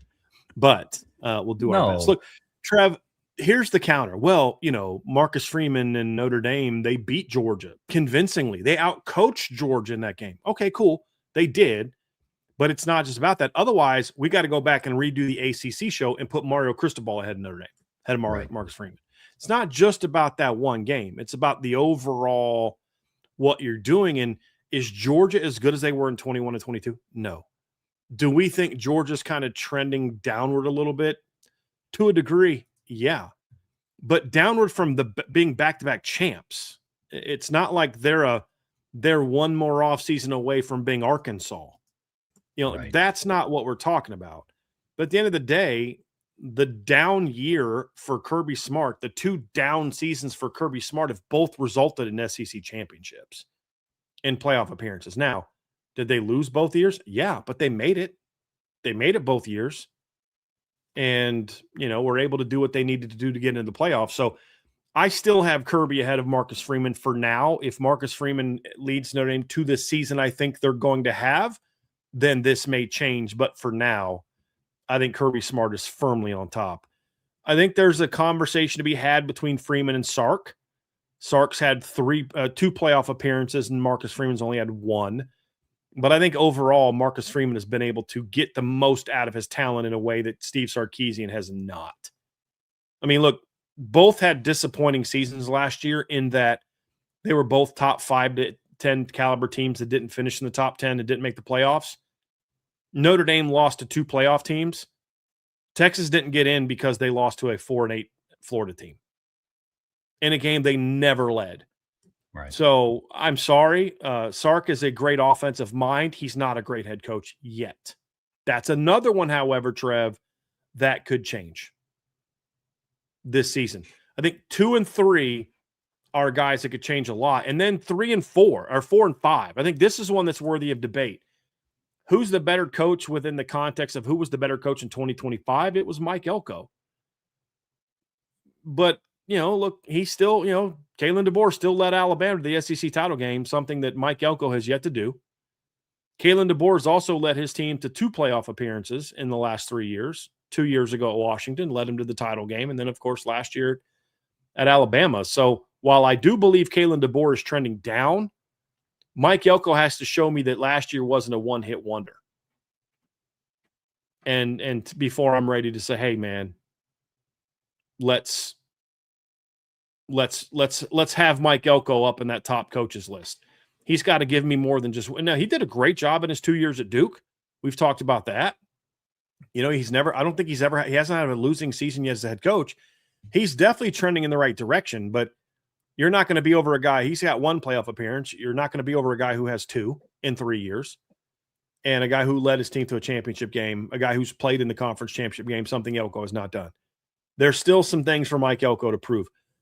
Elko's trending up. DeBoer's trending down. The gap is really close right now, but I still have Kalen DeBoer ahead, Trev. Understandably so. I mean, especially if you go back to previous spots. I mean, what Elko was able to do at Duke was exceptional, especially when you consider the 9-win season that they had. And I assume they would have been above what they go. Like, were they a 7-win team in 2023 when after Riley got hurt and missed some time? I would have very confident they would have been at least a 9-win team once again with him if he wasn't hurt. They beat Clemson convincingly and had Notre Dame on the ropes with Riley Leonard quarterback. Yeah, they did. But if you compare it to Kalen DeBoer's last stop, playing for a national title with Washington kind of trumps that than a good season at Duke. I'm with you completely. I'll be very interested to see where both of them end up. I do like the fact that it'll be a pretty even playing field too, because some of these coaching discussions get a little difficult. It's like, okay, one guy's going into year 7, the other guy's going into year 3. Both of these coaches are going into year 3 at their respective schools.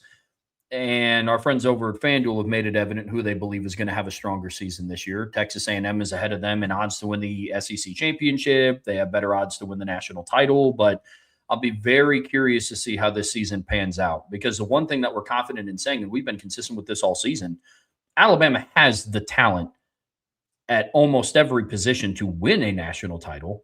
Not saying that Texas A&M doesn't, but when I'm comparing secondaries, I'd give the edge to Alabama. When I'm comparing overall talent in the trenches, I would give that edge to Alabama slightly. But Mike Elko's making a surge. And when you factor in the future conversation, I don't buy into the Alabama's out of money and they can't recruit anymore. But I also am very aware of what Texas A&M is currently doing on the recruiting trail. So future is also going to play a factor in this conversation as well. But as of right now, I would say yes, Alabama ahead of A&M. But it'll be interesting to watch it unfold this year. We're not doing a mailbag today. We're going to have a special buy, sell, hold today. We'll also do that same thing on Thursday. But there is a question that was asked by Go Irish Nate that I think needs to be addressed. He says, do you think it's time to start evaluating head coaches pre-NIL and post-NIL? And to a degree, we do take that in consideration. But if we did, that answer is still the same. In the last 2 years, Kirby's led Alabama to 2 playoff appearances. Notre Dame has only been to 1. I mean, like say whatever you want about Kirby Smart. Would Notre Dame have beat Georgia if they played this year? Yeah, I'm confident in that. I'm confident in that. But you know what? Georgia went out and handled business. They beat number 3 Ole Miss. They beat number 12 Texas by 25. A Texas team that beat Texas A&M, who beat Notre Dame. They lost to Alabama in a bad loss, but then they got revenge against them in the regular in the SEC title game. So while I think Marcus Freeman has done a heck of a job, the reality is that even in the NIL era, the job, now you could talk about trends and all that, and that's what we say. The gap is closing and closing quickly. But even in the NIL era of the last 3 years, Georgia has still had 2 playoff appearances. In the 1 year they didn't make the playoffs, they went 13-1. So even if you do take into consideration, that doesn't change this list at all, in my opinion. Because I count the NIL era as the last 3 years. Yeah. So, the head-to-head was great, but head-to-head isn't everything. Otherwise, Mike Elko should be ahead of Marcus Freeman, and and Mario Cristobal should be ahead of Marcus Freeman. I mean, that's not how it works. It's the overall, and Kalen DeBoer should be ahead of Kirby Smart because he's 2-1 against Kirby. So head-to-head isn't the end-all be-all here. But agreed. We do just because it's a very, very, very good question, Nate. we do take into consideration that, which is why we didn't have Dabo ahead of Marcus Freeman when we did the ACC conversation, because Dabo of this era is not the Dabo of the previous era. 100%. 100%. Up next, I believe we have the coaching staff. And in this one, looking at the staff in its entirety, we have Notre Dame ahead. Some of it is for other coaching changes. Like, for example, Texas had to get a new defensive coordinator because Pete Kwiatkowski was unfortunately the scapegoat for some of the mishaps that they had last season because Sark can't fire himself. Georgia, questions with they return both coordinators like Notre Dame does, but I don't know if there's any scenario where I'm taking Mike Bobo over Mike Denbrock. Chris Ash has a ways to go and improve, and really it's still Kirby Smart's defense, but Notre Dame has the edge there. And then the rest of the ranking pans out how it does. I mean, I have a lot of questions about Alabama's coaching staff as a whole, especially on the defensive side of the ball. But again, this is still a competitive ranking, but one not as many arguments as you could have about individual head coaches, in my opinion. Staff, I think there's kind of clear-cut tiers here because there's some that just have to go out and prove what they're going to do with this current spot. Yeah, like A&M, for example, Trev, they've got 2 new coordinators. You know, obviously Jay Bateman got fired, and then Colin Klein left to become the head coach at Kansas State. You know, Holman Wiggins, can he call plays? We don't know. Defensively, Mike Elko is going to call the plays, but he's going to have some new people kind of feeding him those plays. So I think that's a fair question to ask. There's a lot of turnover there. Notre Dame had turnover as well, but it wasn't at the coordinator level. Right. Notre Dame's offensive coordinator, to your point, the last time he was in the SEC in the 2 years, year one, they played for the SEC championship. In year two, he had by far the most dominant offense in the SEC, like by a 15, 20 miles. I mean, it was ridiculous. And, you know, defensive coordinator, somebody said bigger gap, Denbrock over Bobo or Schumann over Ash. I don't know that I'm ready to say that Glenn Schumann's ahead of Chris Ash. I'm not actually a huge fan of Glenn Schumann, to be honest with you. I think the strength of Georgia is as a whole. They're just a really sound football team as a whole. I also think the reason Georgia's number 2, Trev, for me, and you could debate that Georgia's too high here from an assistant coaching standpoint, but I think what I like about Georgia's staff is they're very fundamentally sound. They don't beat themselves, and I put a lot into that. They don't beat themselves, and they just didn't have the turnover that some of these other coaching staffs had. And Oklahoma didn't have a ton of turnover. They didn't have any at the coordinator level. Ben Arbuckle goes in year 2. They did lose Jay Valai to the NFL. But, I mean, a DB coach, even a very good one, is not like somehow going to drop you 3 spots in an assistant coach ranking if that was really your only big loss. I think there's arguments to be made 3 to 6 or 3 to 5. I think Alabama is a clear number 6 because I think their defensive coaching staff is really bad. That is one of the most poorly coached units in all of college football.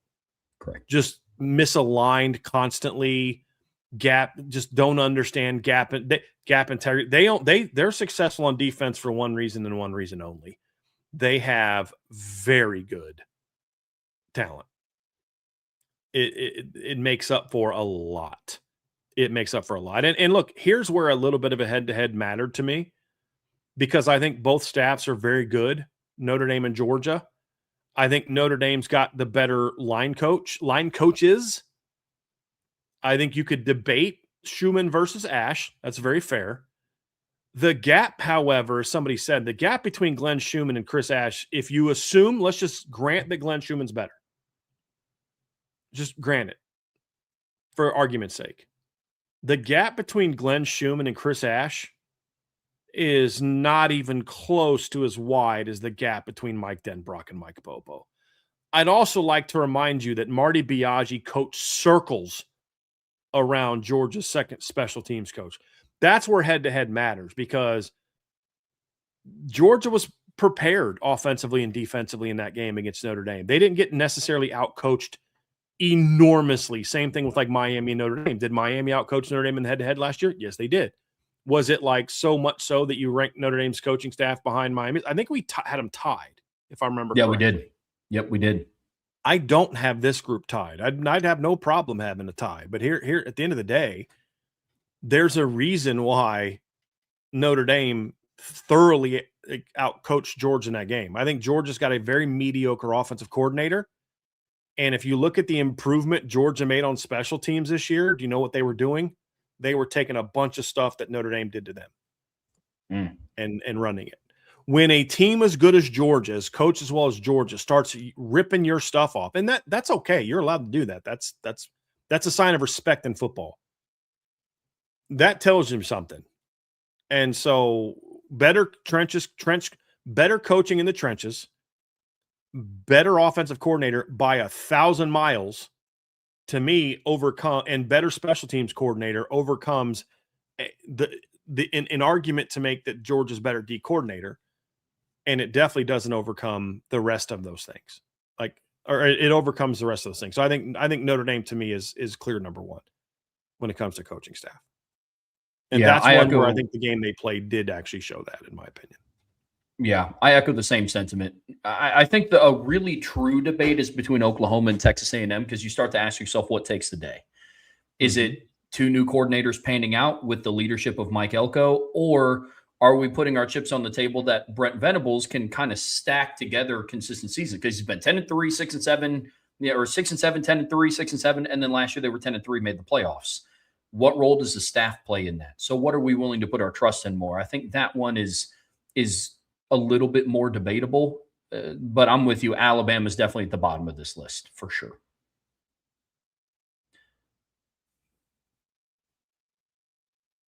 Let's get to the talent, Trev, because this is one that I think is maybe the most contested. Just 1 to 6, I think there's a lot of debate that you can have on this one. Yeah, without a doubt, because obviously we're going to dive into each individual position, major groupings on either side of the ball. But when you evaluate talent on the roster as a whole, I think the top 4 is very, very competitive. And that's not a shot at A&M or Oklahoma. I just think that they have a few more disparaging gaps in what the top 4 does.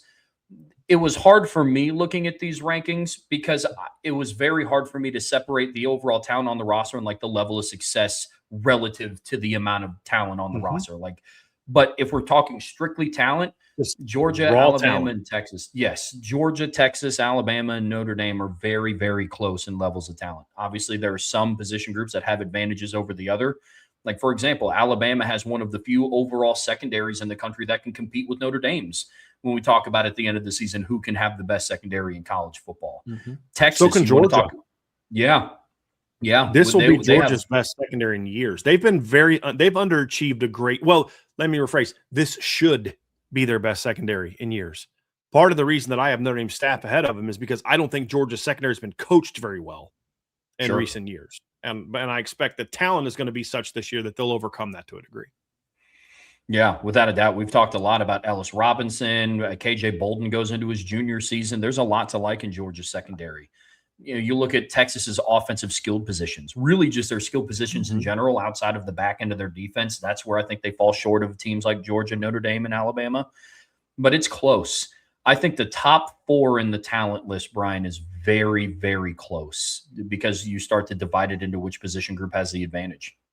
You'll see it as we go through some of these position groups, but there's areas that we have Texas ahead of Notre Dame. Yeah. Multiple. The difference here for me when I'm debating number 1 Notre Dame versus number 2 Texas is there are areas, however, where Texas is ahead of Notre Dame and it's close. There's areas where Notre Dame is ahead of Texas and it's not close. And that ultimately is what put up there. Offensively, I think you could argue Texas has better talent. Somebody said there's more proven production. Okay, I think you're probably just assuming we're talking about just offense right now because that is not the case on defense.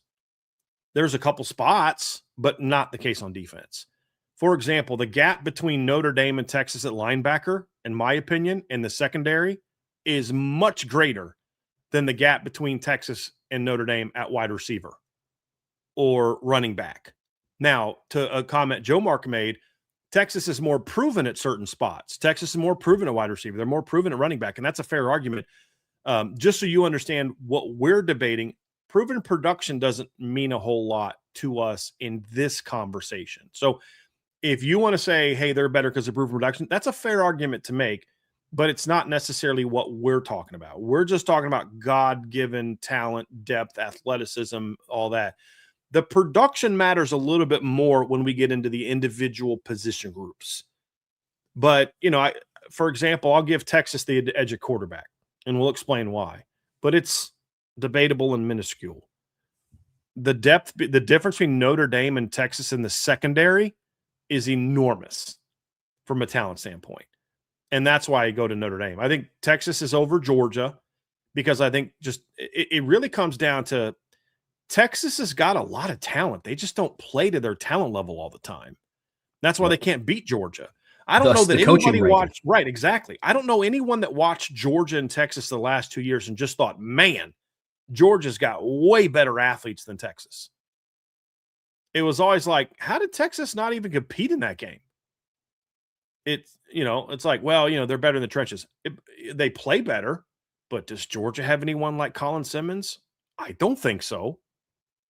And that's the whole point. That's why, to your point, Texas is a distant third in the staff. And I think you could argue that Oklahoma, with some of the additions they've made the last 2 years, is closer to passing up Texas than Texas is to passing up Georgia.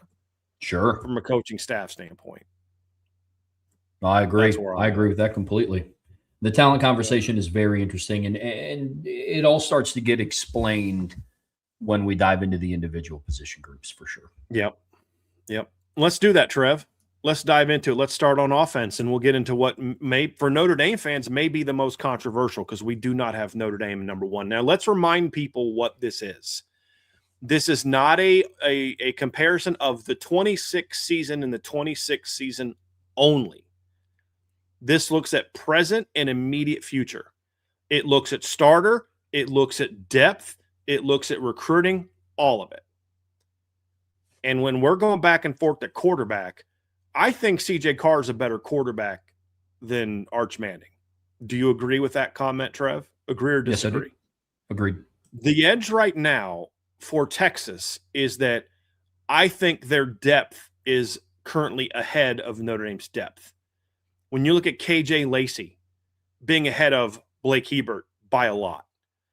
When I look at how Dia Bell stacks up against Teddy Gerard, I think you could argue that one. But we also have a coaching staff at Texas that has a longer track record of getting that kind of talent out of that. And I also want to remind you guys, please stop talking about SEC teams that are not on this list because we are only comparing the top 5 teams. We are not considering LSU or Ole Miss or anyone else. It is only the teams that we consider the top 5. So we're only comparing these 5 teams at each position group. We're not talking about the 5 best O-lines or the 5 best quarterbacks. It's the 5 best teams and how Notre Dame stacks up against those 5 best teams. We say this is now the 3rd time. Let's make sure people understand that. That's what we're looking at. I think this is debatable, but it's the depth chart is where I give Texas the advantage. Now, here's where I was a little bit torn on going back to Notre Dame because of what's in the 2027 class. Yeah. At the end of the day, I couldn't go with a kid who hasn't signed yet in Champ Mons. But I will say this, Trev, the minute that Champ Mons officially signs on the dotted line, then I put Notre Dame back on top. But right now it's the depth at Texas that puts Notre Dame ahead. I think you could also make a case that the depth at Alabama's better. Their number 2 is going to be better than Notre Dame's number 2, but Notre Dame's number 1 is definitely better than Alabama's anyone. And that's the difference for me. Yeah, I separate this conversation into 2 different buckets when all evaluating tools are on the table. Texas, Notre Dame, and Alabama. And then in the second group, it's Georgia, Oklahoma, and Texas A&M.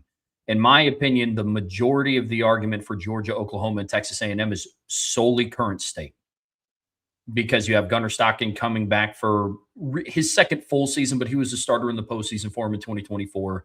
You have John Mateer coming back at Oklahoma, and then you have Texas A&M and Marcel Reed.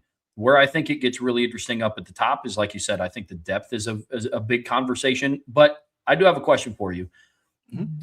For Alabama, would you move them behind Georgia in any? Are they ahead of Georgia? Excuse me, regardless of who wins the starting job because of the depth. Okay. Yes. The Georgia future at quarterback is a lot more problematic. The Georgia present is better quarterback.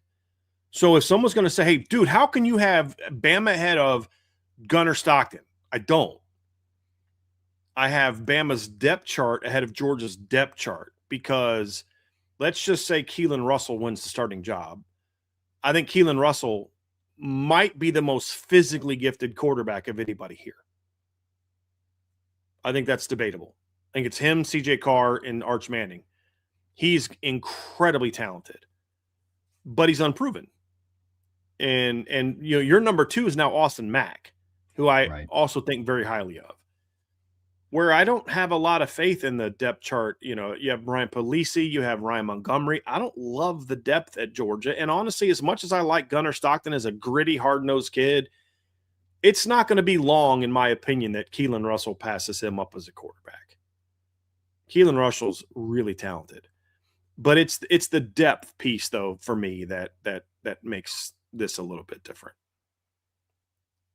No, I think that's very fair. I have the same, not concerns, but I have the same thoughts about Oklahoma talking about their depth. I think Whit Neubauer is a decent player. Bo Bentley's a true freshman coming in from the 26 class. But comparing them, to your point, to guys like Champ Mons, who's coming down the pike, or even Teddy Gerard, Noah Grubbs, Blake Hebert, Texas's situation, comparing him to, you know, KJ Lacey or Diabell, I'm with you there completely. And it's the starting the thing that hurts Oklahoma is their starting quarterback, I think, is in there, but I don't like their depth. You could maybe make a case they should be ahead of Georgia, but I have a little bit more trust. We're projecting that John Mateer is going to be a lot better this year, but I know who Gunnar Stockton is. Both of them have questionable depth charts. A&M to me is both. I actually like their depth chart better than their starter.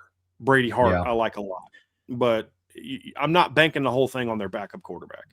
Sure. The thing that puts Oklahoma over Texas A&M for me is because I think we've seen the best of Marcel Reed.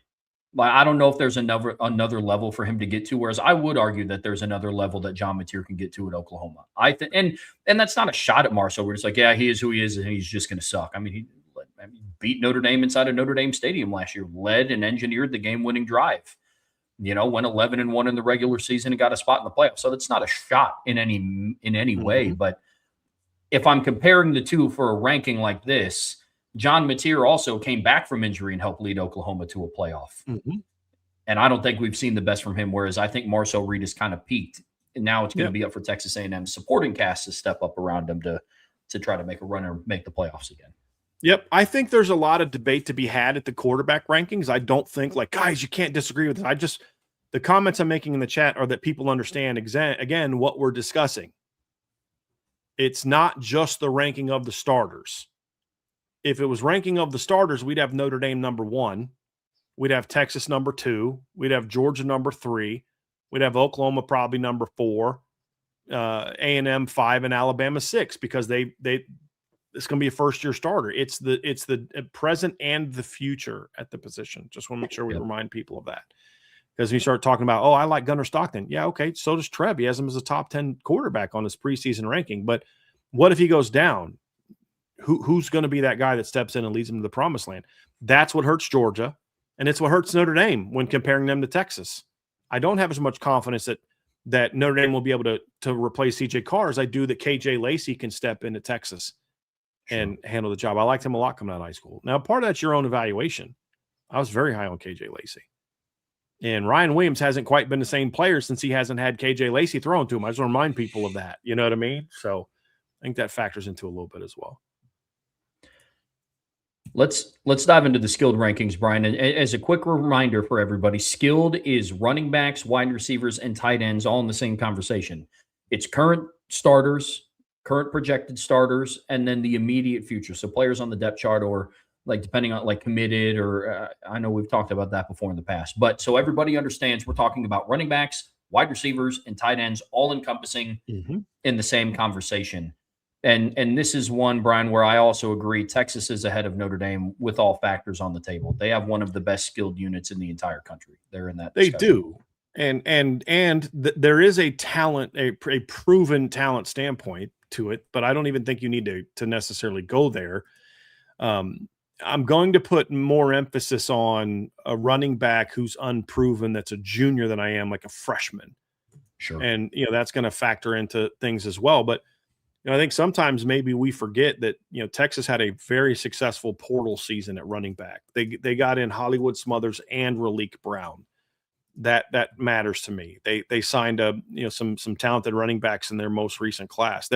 That's a position that they've recruited well the last couple of years. So I think when I look at what separates the two, all things being equal, and I think you can make a case that all things are being equal, you then have to kind of look at, okay, who does have more proven established depth? And in that instance, looking at is from a tiebreaker standpoint, I do go with Texas because they have a returning 1,000-yard rusher and not a G5 or FCS 1,000-yard rusher, a guy that did it in the Big 12 last year, a guy that also played at USC in Raleek Brown, and a guy in Hollywood Smothers that we think is a good football player. Receiver, Texas gets the advantage. I think, again, Notre Dame is closing the gap on those top teams, but there is no Cam Coleman in Notre Dame. That's I'll stack up some of the guys Notre Dame has against the Texas guys. I'll stack up Jaden Greathouse and Mylan Graham against the slots at Texas if they're healthy. I'll stack up Jordan Faison and Elijah Burris and Caden Finley and guys like that against Ryan Wingo. He's extremely talented, but a very raw receiver still. But there's no Cam Coleman. That as of right now, there's no Cam Coleman. And even if Quincy Porter is what we think he is, I still don't think he's Cam Coleman. And they're recruiting the position extremely well. This is a position where Texas is doing just fine from a recruiting standpoint. Running back, again, I think Notre Dame is trending ahead of Texas. If it wasn't for the portal, this is a clear Notre Dame win at running back. And I think that Notre Dame is slightly ahead of Texas at tight end as well. But again, that's the one where Notre Dame has the greatest advantage. But again, we're projecting talent. Notre Dame doesn't have any type of proven talent at the position, and there's been some injury history. So, but I think that Texas holds the slight advantage. And I think if we're doing this ranking a year from now, I think this ranking is going to change. And I think you're going to see Notre Dame ahead, and I think you're going to potentially maybe even see A&M and Oklahoma move up a little bit too. But I think there's a gap. Number 1 and 2 is debatable. I think there's a gap between 2 and 3. And I think I will say this about Georgia. I think Georgia is on the upswing again when it comes to recruiting offensively. You look at what they did in the portal. I like Isaiah Canyon better than I liked Noah Thomas. This, Trev. I've never been high on Zechariah Branch. I think he's an overrated player, athletic, but overrated player. I like their portal pickups this year. They're recruiting those positions better. Obviously, looking at the 27 class, they got Keemon Spell in the 27 class. They've been able to go out there and recruit at a much higher level. So I definitely think Georgia is trending in the right direction when it comes to rebuilding their skill talent. There's other areas where I don't know that Georgia's doing as well. And they're not as good as they've been, but I do think they're on a little bit of an upward swing when it comes to skill talent on offense. But I think that's also still one that's debatable. And the biggest reason why for Alabama is even getting EJ Kroll. I don't think Alabama's recruited the skill positions as well under Kalen DeBoer. I don't. And Ryan Williams is a really good player, but losing Jeremy Bernard and Isaiah Horton, I don't know that they're replacing them with comparable players. They have a couple freshmen that are really good players, but I think Notre Dame, Georgia, Texas are all recruiting the skill positions better than what Alabama is right now as well under Kalen DeBoer. I'm not loving, like right now you argue, hey, they're still a really talented team, but will they continue to be? That's much more up for debate. Yeah, agreed. The future conversation is what kind of dings Alabama. I'm with you there completely. The conversation around Georgia is fascinating because they are one of those teams where if we separated it and didn't just talk about all skill encompassing, Georgia would have a conversation to be higher at running back and tight end, in my opinion. I think that they're going to have one of the best 1-2 punches in the SEC with Chauncey Bowens and Nate Frazier. Yeah. I'm a big fan of both of those backs. Lawson Lucky is a proven commodity coming back at tight end. Different conversation for a different day is if Mike Bobo's going to be willing to use him. They just beat Notre Dame out for Jackson Dollar at tight end as well. Yep. So if this was a separate conversation, I could see a world where Georgia's higher in certain areas, but wide receiver all-encompassing is kind of where they are significantly behind, in my opinion, Notre Dame and Texas. And I also would argue, too, that I would agree with you that right now the proven production at running back and tight end is better. I still think Notre Dame's entire depth chart is better than Georgia, and that's where you'd have to balance how much do you put into proven production. I think Lawson Lucky obviously is far more established than anybody Notre Dame has. I don't think he's a better prospect than James Flanagan. I don't think he's a better prospect than Ian Premer. I don't even think he's necessarily that much of a better prospect than Preston Frizzell, but those guys are freshmen and he's an established player. So that's why right now, if we're talking 2026 only, I agree with you completely on those two rankings. It's the future part that I think makes it more debatable. And I know you agree with that. But yeah, the receiver piece is where I just don't think Georgia's doing nearly as well as Notre Dame at production or in recruiting. They've had to go to the portal to rebuild their receiving corps. Now they did beat Notre Dame for a receiver Notre Dame really wanted. I think he's going to have a really nice second year in Taylor Taylor, but I think top to bottom, Notre Dame is significantly ahead of Georgia there. But I do think it's closer because of the loss of Jeremiah Love, Jadarian Price, and guys like that. Like that truly elite talent at the backfield. It wasn't close a year or two ago. It's a little bit closer now because Georgia's done well in the portal, a receiver the last couple of years. And as you mentioned, Trev, they've got two really good young running backs as well. I think Notre Dame's better at 3 to 5, but going into this season, you can't say that Notre Dame is better at running back than Nate Frazier and Chancey Bowens. Maybe by the end of the year, maybe, but no. Right now, it's definitely not. What was your separating factor between Texas A&M and Oklahoma? Because you and I, especially you, have been on the train that Oklahoma's vastly underrated in certain areas, especially their receiving core. They picked up Terrell Harris and Parker Livingstone from the portal. Isaiah Sategna comes back. They have Xavier Robinson and Torrey Blaylock coming back at running back. So was it overall depth and like the future that separated A&M and Oklahoma for you? It's the future piece. Yeah. And I still think that A&M has really good talent. We're both high on Isaiah Horton. That was a really nice pickup. Mario Craver is to me better than anybody Oklahoma has. Ashton Bethel Roman's a really good player. Terry Bessie's athletic. They signed some really good freshman receivers in this last year's class. They're recruiting well in 2027. Same thing at running back. KJ Edwards might have been my number. Him and AJ Kroll were probably my two favorite running backs last year that didn't sign with Notre Dame, and they signed him. They still have Roomba Nolan. So it's the direction they're trending at the skill position that is it for me. I think tight end, they've been recruiting tight end pretty well in recent seasons as well. I think it's debatable, but I think it really comes down to, for me, Trevor, it's the recruiting piece that I think Texas A&M is out recruiting Georgia to a degree right now at the skill positions, where Georgia, if you take away transfers, Georgia has just not been able to recruit good high school receivers in recent years. And that whole living by the portal thing, I don't trust as much as a team that's doing both, and A&M's doing both. They're getting really good transfers and high school kids. And now two of their top 3 players are transfers. I mean, Mario Craver's a transfer, and obviously Isaiah Horton, but not as many of the one-year kids as some other teams. Oklahoma's done a decent job of this as well. Parker Livingston's only a second-year player, a redshirt sophomore. Isaiah Satanga was a guy that had multiple years of eligibility left. But it's the high school piece that's really the difference for me. I get that completely. Let's talk about in the trenches, Brian, and see how Notre Dame stacks up against other offensive lines in the SEC.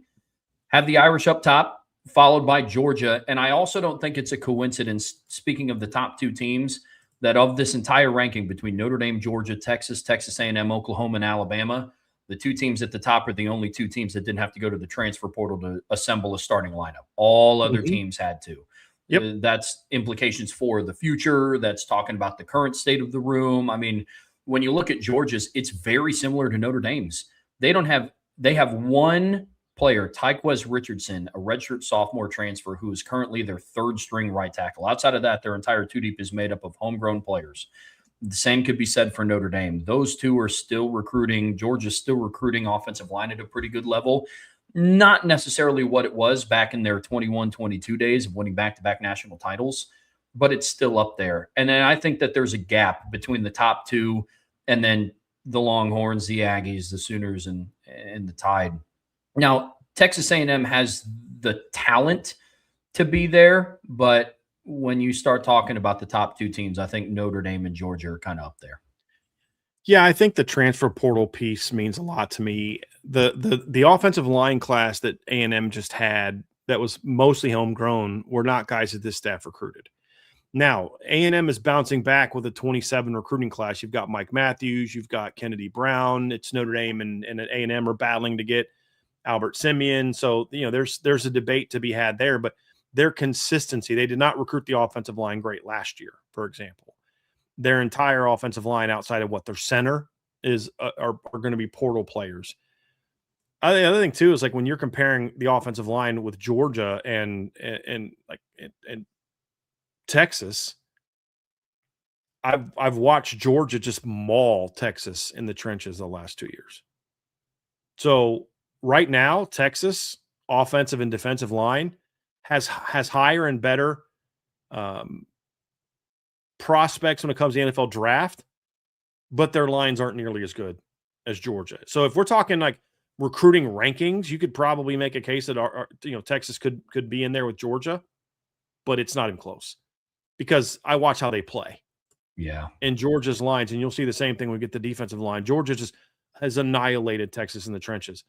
Somebody say, Texas further down. I don't agree with that. And again, as disappointing as Texas offensive line has been, I still have a lot more faith in their offensive line right now than I do Texas A&M's, who's completely brand new outside of their center, completely brand new. And here's the other thing too, Trev. I've watched Texas do to Texas A&M in the trenches exactly what Georgia has done to Texas in the trenches the last 2 years.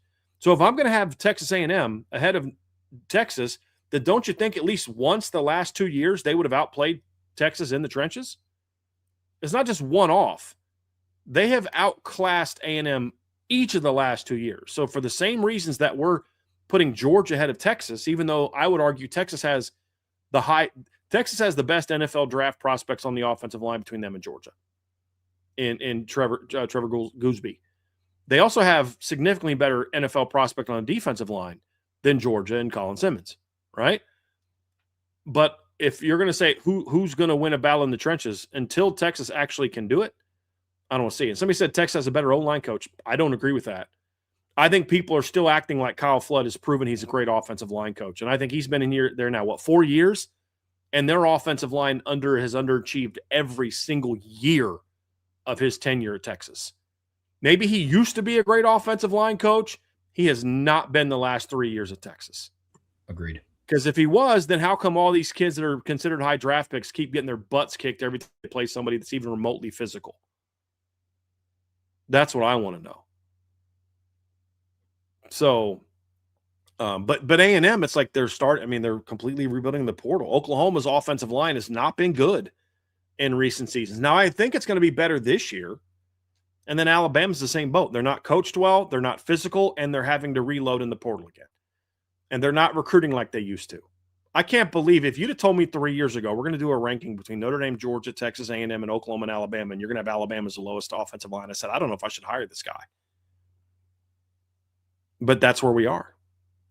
Yeah, it's the fall from grace about what Alabama has become in the trenches, especially on the offensive line, is crazy. They still have talent. Like Jackson Lloyd's a talented redshirt freshman, but it's weird to think that a team like Alabama had to go to the portal and get, 5, 6 offensive linemen in the portal at a place like Alabama. That is a crazy thought. I wouldn't have believed you either. They got Javen James, Nick Brooks, Caden Strayhorn, Ty Haywood, Ethan Fields, and Racing DeGladi. That's nuts at a place like Alabama. To all be in there too deep. It's not like, they brought him in because they have, time and they picked him up in the portal as a redshirt freshman and hopefully get something out of him in 28. They're expecting him to make an impact and battle for starting spots. That is crazy to me. Yep, agree. Let's go to the defense, Mr. Trowbridge. D-line up top, we have Texas. Also, real quick, this is also one that was very, very back and forth right now, and we'll explain why we have them the way that we have them.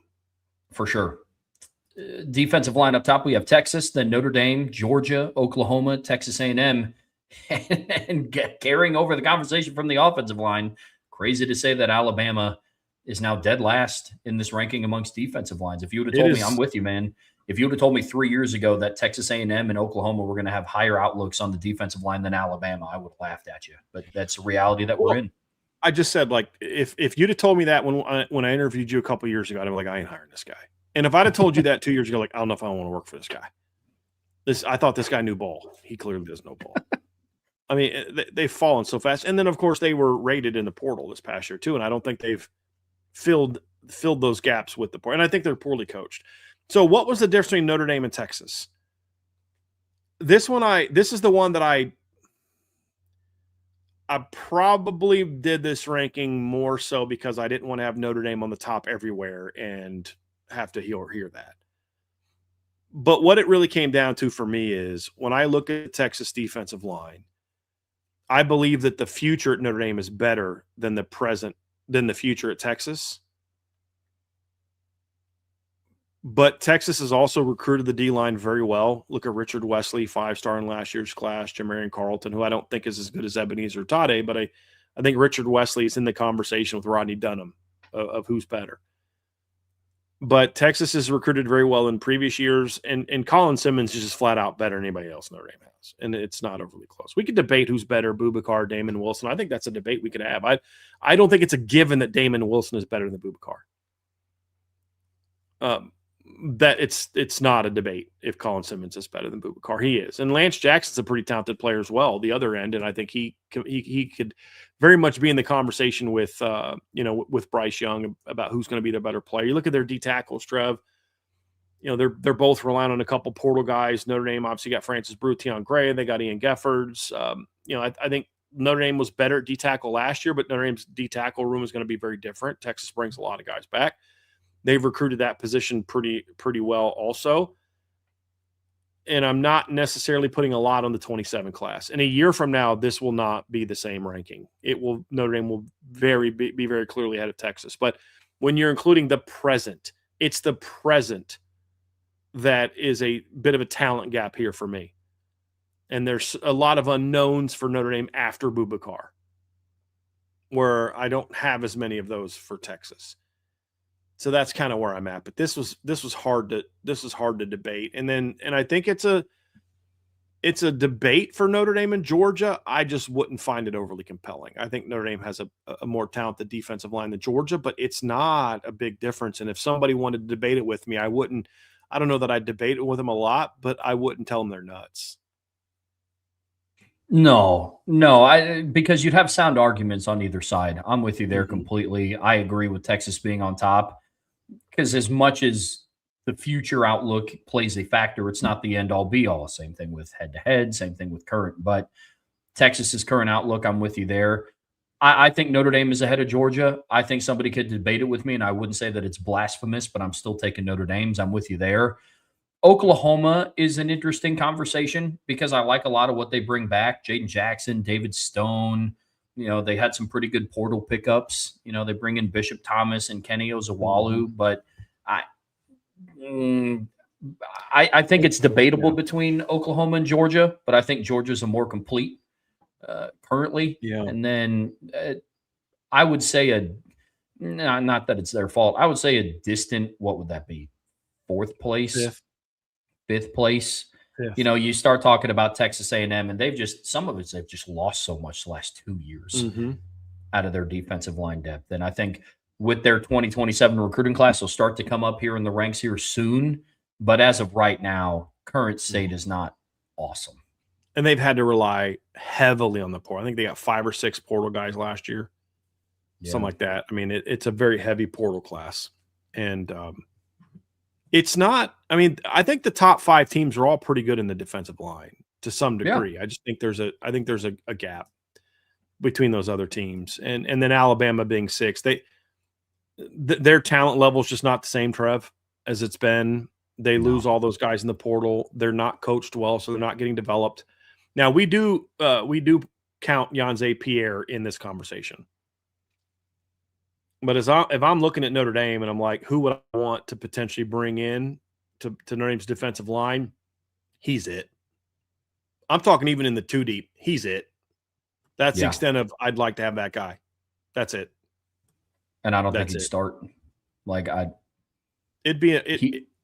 I would maybe argue he would start. He's more proven than Bryce Young is my only argument. But if Bryce Young breaks out, I mean, it's a guy that had 14.5 tackles for loss and 8 sacks. Do I think he's as God-given talented as Bryce Young? No. Is he more proven? Yeah. I think him and Boubacar would be the bookends, but I think Bryce would push him big time. And that's just because of the proven ability and the proven production. For sure. But he's it. That's it. And they're 2 deep. Like for 2 deep, I wouldn't take anybody else other than who you already took, Keon Keeley. There's some guys that, last year that were good players. Ohio State went and got James Smith and, but like looking at it right now, it's not good. It's not good. Yeah. Unfortunately for Alabama, they kind of suffered the same thing that Oregon did. And a lot of their depth pieces got rated, but they don't have the starting lineup that Oregon does coming back for sure. So I'm with you there completely. Yep. With you there completely. We'll talk linebackers. I just want to remind people again, because we still have it in the chat. This is not a comparison of the current starting lineup only. So if you say so-and-so starting lineup is better than so, okay, that's fine. That's like a part of the equation. But if you're going to, all we've asked is if you're going to disagree, at least disagree within the parameters of what the show is actually about. Let's talk linebackers. And I think this one, especially at the top, and I'm going to be consistent with this with any conference that we talk about. Notre Dame is the clear-cut number one here because they're the only team in the country that returns both of their starters and all 3 depth players. They have everything that you want. The one question I will say for Notre Dame as of today is the future outlook, because there is a gap in overall talent. Now, I don't think production is going to take a step back, but I would be lying if I said, in my opinion, the outlook of Teddy Rizak and Ko'o Kia and Kahanu Kia and Thomas Davis and is the same as Drake Bowen, Jaden Osbury, Kingston Viliama Asa, Jalen Sneed, and Madden Faramo. So Madden Faramo kind of like tail end of that conversation because he's only going to be a sophomore in 2026. But when you start talking about linebackers, I think Notre Dame is playing in a league of their own. But Texas made some really important portal pickups. And they went out and they got Rasheem Biles. They got Justin Cryer and Marcus Boswell to be in depth. I mean, Texas is going to have a good linebacking core this year. That's for sure. I was really back and forth between Texas and Georgia. I think Notre Dame being number one is not difficult. They've got the better starting lineup, in my opinion. Now, Georgia's debatable, but they're better, and Notre Dame has better depth, and Notre Dame's recruiting the position at a high level as well. Texas and Georgia is the one where I had a debate, and I have a much, much tougher debate. I think as of right now, if we're just looking at 2026, I think Georgia has a better linebacker room than Texas. It's close, but they're better. I don't like how Georgia's recruiting that position at the present moment. That's an area where the NIL era has not been great to Georgia like it was before.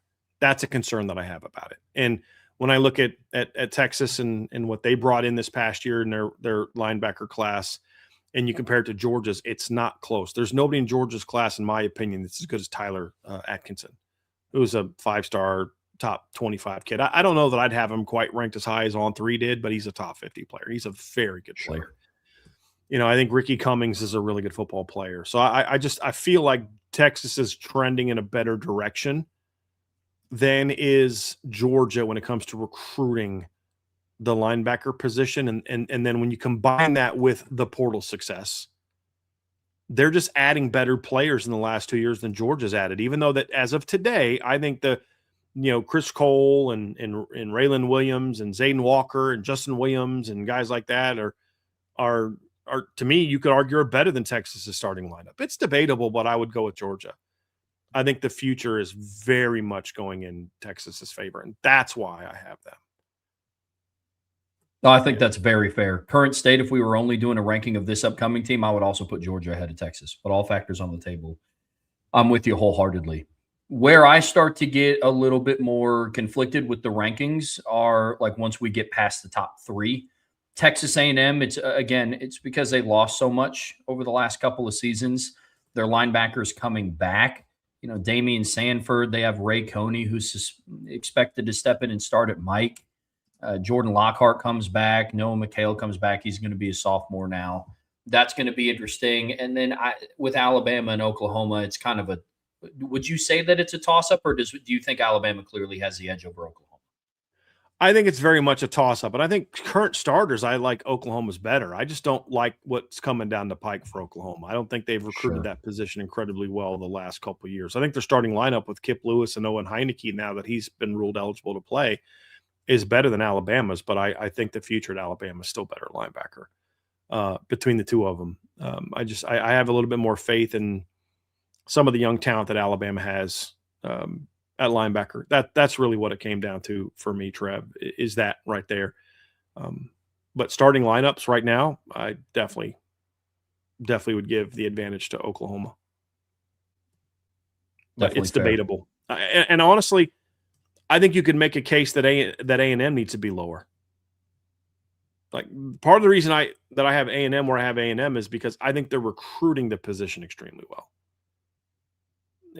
Their present linebacking room, I think you can make a case that A&M should be 6th when it comes to their current starting lineup. But I love Noah McHale coming out of high school. They 27 class. They just got Caden Henderson, who's an absolute stud. We're not going to pretend that I loved Caden Henderson when I thought he was going to commit to Notre Dame, but after he committed to A&M, I went back and watched the film again, and you know what? Right. I'm not sure he's that good of a shut up. No, he's a stud. No revisionist history here. No. I mean, yeah, we always break down film and come to conclusions, but like a week later after he goes somewhere else, I'm not going to pretend like, he wasn't that good anyway. But I think that's a position where I just think you could argue they're headed in a little bit of a better direction. But honestly, I think that we have A&M too high, honestly. I think A&M should probably be a little bit lower on this list because you're banking on a 27 recruit to be the reason why. But I think 4, 5, and 6, there's a lot of interchangeableness there. I think of the 3, Oklahoma has the best present. I just think their future is very murky. Yeah, that's very fair. When we were going through and thinking about these rankings, I had a very tough time with A&M, Alabama, and Oklahoma as well. I'm with you. Mm-hmm.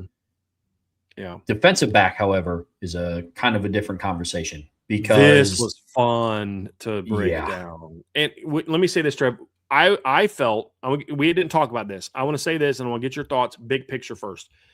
We have Notre Dame 1, Georgia 2, Alabama 3, Texas 4, A&M 5, Oklahoma 6. I think there's 3, big break, and then 3. I think the top 3 are significantly better than the bottom 3 as of right now. I think you could debate in the future that might be a little bit debatable, but I especially think right now those 3 secondaries are significantly better than the next 3 secondaries. Yeah, agreed. I agree completely. There's the outlook for Georgia has been very, very high. You're listening to 2 guys who are very high on Georgia secondary. Might be the best that they've had since 2019. Alabama has one of the best returning secondaries in the country, along with Notre Dame. So I'm with you. The top 3, and then I think that there's a sizable gap, and then you have Texas A&M, and Oklahoma. The biggest separator for me in the bottom 3 teams versus the top 3 teams is Texas A&M, and Oklahoma really need some guys to level up. Whereas in Notre Dame, Georgia, and Alabama's case, especially Notre Dame and Alabama's case, it's kind of like, okay, I know what I'm going to get from Leonard Moore. I have a pretty good idea of what I'm going to get from Keon Sabb. I have a really good idea of what I'm going to get from KJ Bolden. Texas, you could argue, has a case to be a little bit lower because out of the last 3 years, 24, 25, and 26, this is probably the lowest outlook that they've had in the secondary because guys like Andrew Makuba are gone. Malik Muhammad their are gone. 24 secondary was filthy. Nasty. I mean, it was excellent. Yeah, absolutely. It was better than Notre Dame, not by much, but as a unit, as a whole, it was, I think, a little better than Notre Dame's. Yep. It certainly held up better against Ohio State than Notre Dame's did. Yep, sure did. Now, if Benjamin Morrison wasn't hurt, blah, blah, blah, blah, blah, but that wasn't the reality of where things were in the playoffs. Yep. Agreed completely. Barron, they were nasty, but they've kind of agreed completely. And they're not recruiting great. They're recruiting well, but not great. That's another part of it too. But continue, Mr. Trowbridge. Yeah, future outlook for the Longhorns isn't great, but like I was saying, it's the bottom 3 teams need players to pan out and level up a little bit more. Like you look at A&M. Safety rotation, I like Dalton Brooks and Marcus Ratcliffe. Very interested in them. But then you have other players like, can Des Ricks finally step up and be that guy that he was destined to be a couple of years ago? I don't know the answer to those questions. I look at a guy at Oklahoma. Is there another level for Eli Bowen to get to? Or I'm very high on Cortland Guillory. I think he's a player that could be in that same conversation of that next wave of corners, like an Ellis Robinson, like a Devin Sanchez at Ohio State. I think he could be a part of that next wave, but I have to see a little bit more from him. promising start to his collegiate career. Have to see a little bit more. So, whereas I don't have some of those questions for Notre Dame, Georgia, and Alabama, there's players at those three schools that have to pan out and level up, but there's a stronger foundation at those three schools as opposed to what's at Texas A&M and Oklahoma. Yep. So when you look at these, Trev, here's what it came down to for me. Number one, Notre Dame has the best secondary of this group, corners and safeties. I think Georgia's number 2 and Alabama's number 3. You could debate 2 and 3. The reason that as far as 26, the reason that there's no debate between 2 and 3 for the future is because Georgia's recruiting better in the secondary than Alabama is. That's the big difference for me. They're still recruiting okay there, but they're trending it down. Their ranking is built entirely on the current year. The thing about Georgia is they're not recruiting as well as Notre Dame, but they're still recruiting well. I don't know if they have signed a KJ Bolden or an Ellis Robinson in the last 2 classes, but they've signed really good players. Texas is here because Texas is recruiting well in the secondary, but they've got to show that they can develop a good secondary. I think they're trending up, but they're down. A&M's an interesting one because they're recruiting okay. Like, they're recruiting well in certain areas. I think they've landed some guys that are a tad overrated, but good football players. Their secondary has been significantly inferior to all the other secondaries we're talking about in the last couple of years. Like, that's been a bit of their drawback. And I don't know that they're recruiting well enough to overcome that. They're going to have to rely on the portal, continue to rely on the portal. And then Oklahoma has a case to be made to be higher on this list based off their current secondary. But my concern there has been recruiting. Now, for them, the 27 class is getting them going in a good direction. They're recruiting really well in the 27 class. But if you're building your entire operation around the 27 class, that's not going to carry as much weight as what are you bringing in the 26 class. And they didn't bring in, if you just look at On3's rankings, they didn't bring in a single top 300 DB in the current freshman class. Oof. That's why they're trending in not a good direction. You could argue that Oklahoma needs to be ahead of Texas A&M because of the present secondary alone. And I think that's a very fair argument to make, that they should be ahead. But I just think Texas A&M is significantly out recruiting Oklahoma the last couple of years. Now, Oklahoma with Jim Nagy and Lake Dawson are trending in a good direction. They've got a very good 27 recruiting class. But their 26 class was very, very much so. Alabama's an interesting one, Trev, too, because I think right now there's no debate that they have the third best secondary here. And if you did want to debate, number 2 as far as present team. But again, we go back to Alabama, which is a lot of what we talk about when we talk about under Kalen DeBoer, is they're just not recruiting as well as they have in the past. And I don't know that I have as much confidence in the future. Now, they've landed some good players. They got the Edwards kid, the 5-star safety from last year, but it's been like a guy or two and then misses. And, but they're still recruiting enough to stay here for me. But I just think top to bottom, like you look at the 26 class, did Georgia sign anybody as good as Edwards? No. Is Georgia better at 2, 3, and 4? Yes. And that's what it boils down to for me. Very clear gap between 1 and 2, and I think there's a decent gap between 2 and 3 looking present and future. And then I think there's a bit of a gap between 3 and 4. And I think there's a bit of a gap between 4 and 5. And then I think there's a debate between who 5 and 6 are. And honestly, if we were going to redo this ranking, I think that's one of the ones, having Oklahoma ahead of A&M is one of the ones where I'd probably make a change based on the present is so much better there. But again, it really comes down to I just don't love what Oklahoma's doing on the recruiting trail in the secondary right now in 25 and 26 classes. No, that's fair. I agree with that completely. The defensive back conversation is very close, but overall takeaway from this, Notre Dame matches up, and it's a much more intriguing debate from top to bottom, comparing it to the SEC. Very much looking forward to that conversation. Same with the Big Ten, as opposed to what it was for the ACC and the Big 12. But there's definitely some conversations to be had here, man. It was a competitive ranking, and it was tough to put together at some spots. I'm going to be interested to see what is subject to change after this upcoming season, because there's some spots like Notre Dame skilled position. They're going to get a bump at running back once we get to see them do a little bit more. They're staying hot on the recruiting trail. So there's a lot of things that are going to be subject to change over the next calendar year. That's for sure. There is. And hopefully for Notre Dame, it keeps trending in a good direction. But I feel this was the most fun to put together because there was the most discussion and debate. Even the Notre Dame ACC one, like there was some discussion and debate with Miami, but it was Notre Dame or Miami. There wasn't anybody else. Here, it's like you had I think Georgia, Notre Dame, and Texas all had something number one, correct?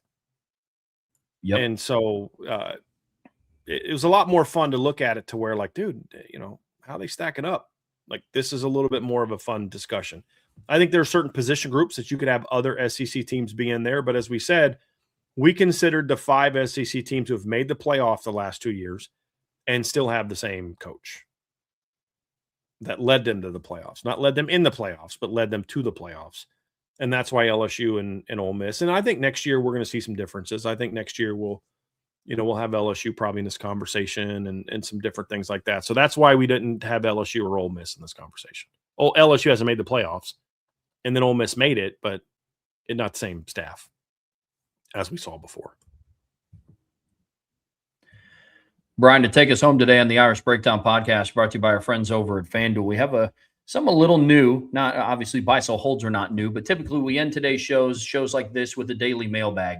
Since we didn't get to do a buy-sell hold yesterday, we're kind of splitting it up into 2 different ones. We're going to do one today and then one on Thursday, and we're ending the show with a buy-sell hold.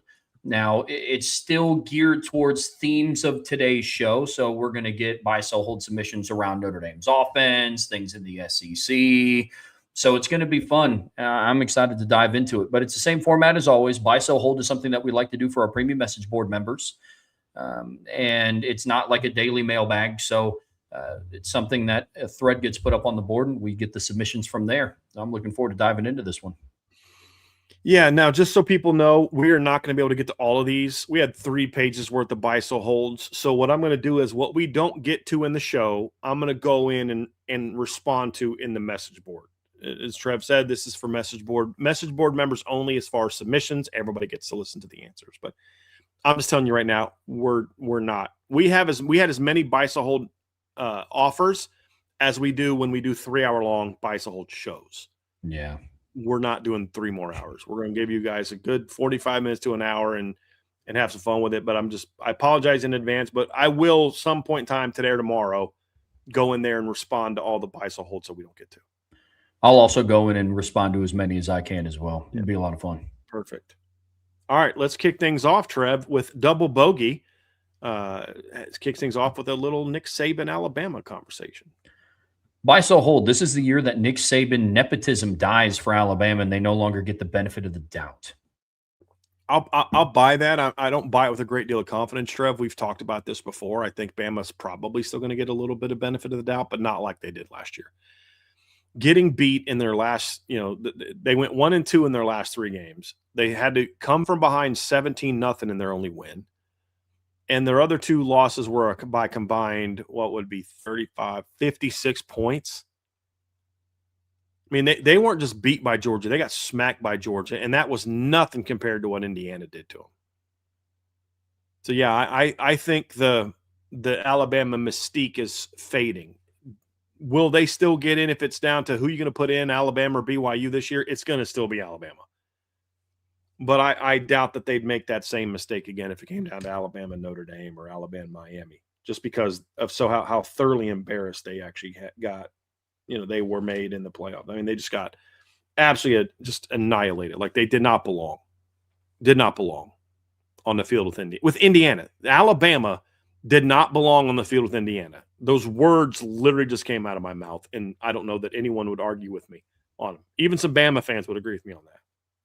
Oh, without a doubt. I mean, it's weird to think that Alabama lost to Indiana by almost the same margin of victories that Tulane and James Madison lost by in the playoffs. I mean, that, again, weird sentence to say out loud. And there's always going to be a bit of it. Like, there's always going to be a little bit of that Nick Saban aura about that program. And to some degrees, I get it. But what people need to start doing moving forward, especially the playoff committee looking at you have to evaluate the team for what they are. So I buy that to some degree we will see it start to die this year. Then another one from Double Bogey. Buy, sell, hold. Someone other than Georgia wins the SEC. Looking at you, Texas. Mm-hmm. I buy it as a possibility because I think Texas has the roster to do it, but you could argue that Texas had the roster to beat Georgia last year and they lost by 25 And they even had an even better roster to beat them the year before. Yeah. So it's one of those in 24. They had 2 cracks at it in 24, Trev, and still got. Yeah. So I buy it as a possibility, but I mean, there's an argument you can make that it might not even be Texas. I mean, it could be A&M. It could realistically, it could be any one of the teams that we just got done talking about in the previous segment, and LSU, depending on how their season shakes out. Yeah. So I buy that it's a possibility that somebody other than Georgia wins the SEC. I'm not willing to push my chips into the center of the table for Texas. But on the flip side of that coin, somebody has to prove to me in the SEC that they can beat Georgia in that conference.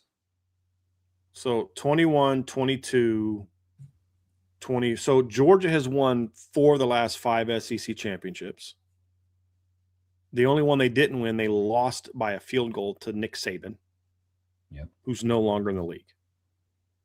So, yeah, can someone else win it? Of course. Do I think Georgia has the best team in the SEC this year? Team, yes. Talent, no. And they're going to be the best team until somebody proves otherwise, which is exactly why Kirby Smart's ranked number 1 in coaching and why Georgia's number 2 in coaching staff, because they don't have the best roster in the SEC anymore.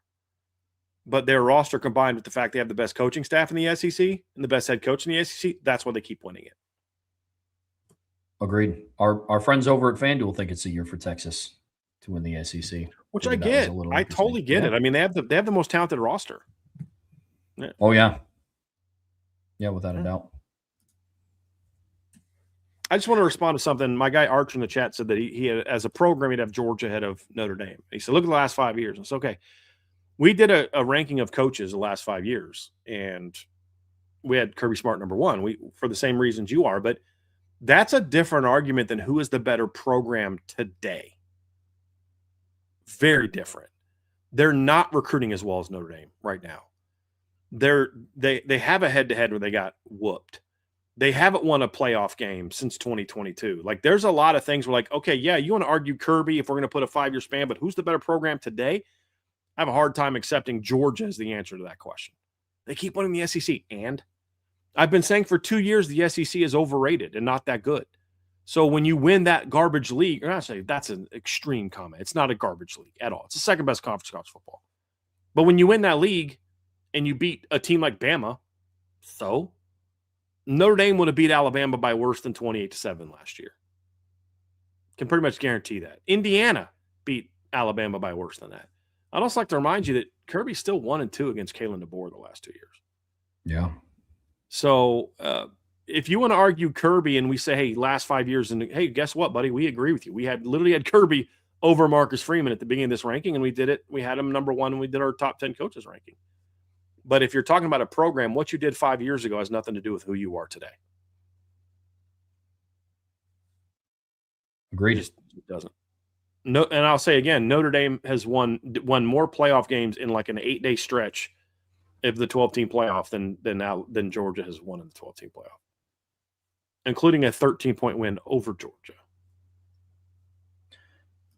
Another one from Double Bogey. Buy one, sell one, hold one of these wide receiver scenarios. Option number 1, 3 receivers eclipse 700 receiving yards and 5 or more touchdowns. Option number 2, 1 receiver eclipses 1,000 yards and 10+ touchdowns. Or option number 3, neither of these happened, and no one really breaks out despite a better overall performance from the room as a whole. Well, I'm going to sell the third option because I could have bought a world in which neither of those happen in the regular season. But when you then say no one really breaks out, I don't know that I necessarily tie breaking out to statistics. You'd have 3 guys break out.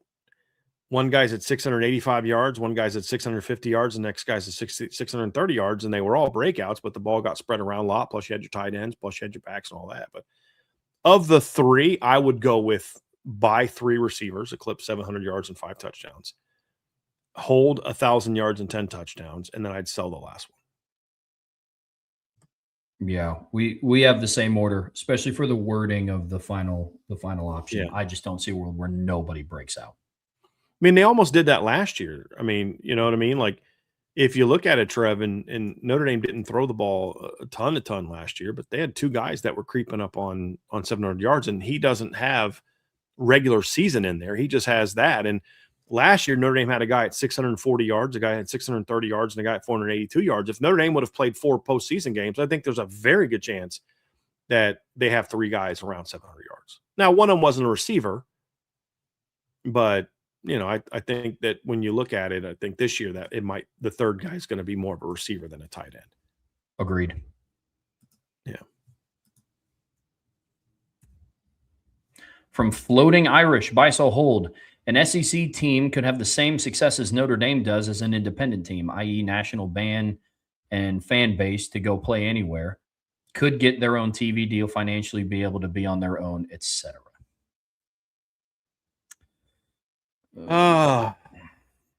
I buy that there's one team that could do that. Texas is the only one that could do that. Yeah. Could, and it's tough too because they tried out like the Longhorn Network and that kind of flopped. And so like even the team in the SEC that has probably the highest opportunity to do it kind of tried to lay the groundwork for it. It still kind of flopped. So yeah, I'm with you though. If they tried to do it as an accessory, they weren't playing home. Like here's the reason the Longhorn Network ultimately flopped, because they didn't have any of their good games on there. Like, you know what I mean? Like it flopped because they tried to make it as an accessory to what they're doing with ESPN. Sure. Whereas the Red River Shootout was still on ESPN or ABC. Like the games against, like now the Georgia game would be on ESPN. The A&M game is going to be on ABC or ESPN. Like the ESPN networks. And then when they play such and such, it'd be on the Longhorn. But it was like all these other sports on it. If Texas went independent, it would mean that all their games are now on some other network. And I think that's where they might be able to do it. But again, I don't know that they could. I think that's the only one that would have a chance to do so. Now, if they pulled the media rights, then Texas could absolutely be an independent. But I don't think they'd want to. Like some teams shouldn't be independents. I don't want Texas to be an independent. I just don't want them in the SEC. I want them in the Big 12 or the Southwest Conference. Like I don't think everyone needs to be independent. Like be with what your history was. I want Ohio State and Michigan to stay in the Big 10.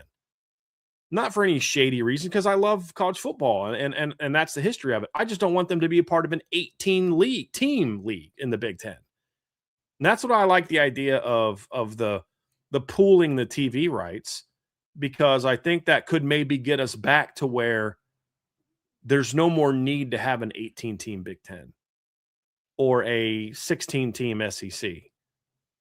I don't think those teams need independent. I think the teams that need to be independent are teams that have a history and a tradition of being independent. That's what I would like to see happen. But, we'll see if it does or doesn't. But I don't want Ohio State and Michigan to go independent. In theory, I kind of like them to do it now just to blow up the system, right? That's sure. But if things were working well, I wouldn't want them to be independent. Would I want Penn State to be independent? Yeah, I would. Would I want Miami to be independent? Yeah, I would. Florida State? Florida State wasn't great as an independent for very long. Like, as soon as they got really good like the late 80s, say 86, 87. And then by the time we got to 91, they were in the ACC. 92, they were in the ACC. They weren't great as an independent for a long time, where Miami won 3 national titles as an independent. Right? And actually, no more. They won 84. 87, 89. Yeah, they won 4. Wait a minute. Didn't Dennis Erickson win? He only won 1 title, right? Am I forgetting a second title for Dennis Erickson? All right, I know. So Schnellenberger won in 84. Jimmy won in 87. And then Erickson won in 89. 91. I forgot about the 91 team. So Miami won 3 national titles as a independent, and then the first year that they were in the Big East, they won a title. They were still basically an independent team at that point in time. Where Florida State didn't win a title till they had been in the ACC for several years and had never won one before. Now, they were very good, but I think they were more of a conference type of team once they got good. Miami was sort of that we'll play anybody, anywhere, anytime type of program. I could see that. Sure. for football. A lot of these teams are going to need to be in a conference for other sports, though. But if you're pulling media rights, there's not as much of a need to be in a conference. But I still think most teams would still want to be in a conference, though. I think West Virginia would much rather be in a conference.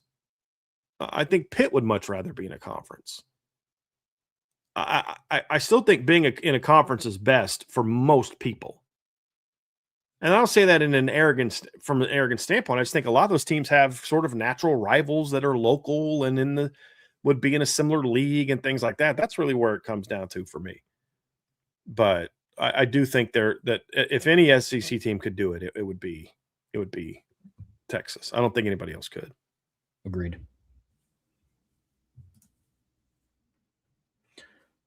From D-Luz, buy, sell, hold. Knowing how explosive the offense could potentially be, Notre Dame should go as up-tempo as they can effectively execute all game long, since fast-scoring drives shouldn't have as much negative effect on Notre Dame's defense, assuming the defensive depth develops the way we believe it can and will. No. I'm going to sell this. I have said, and I love where your head's at, D-Luz. I do. Because I like going up tempo at times.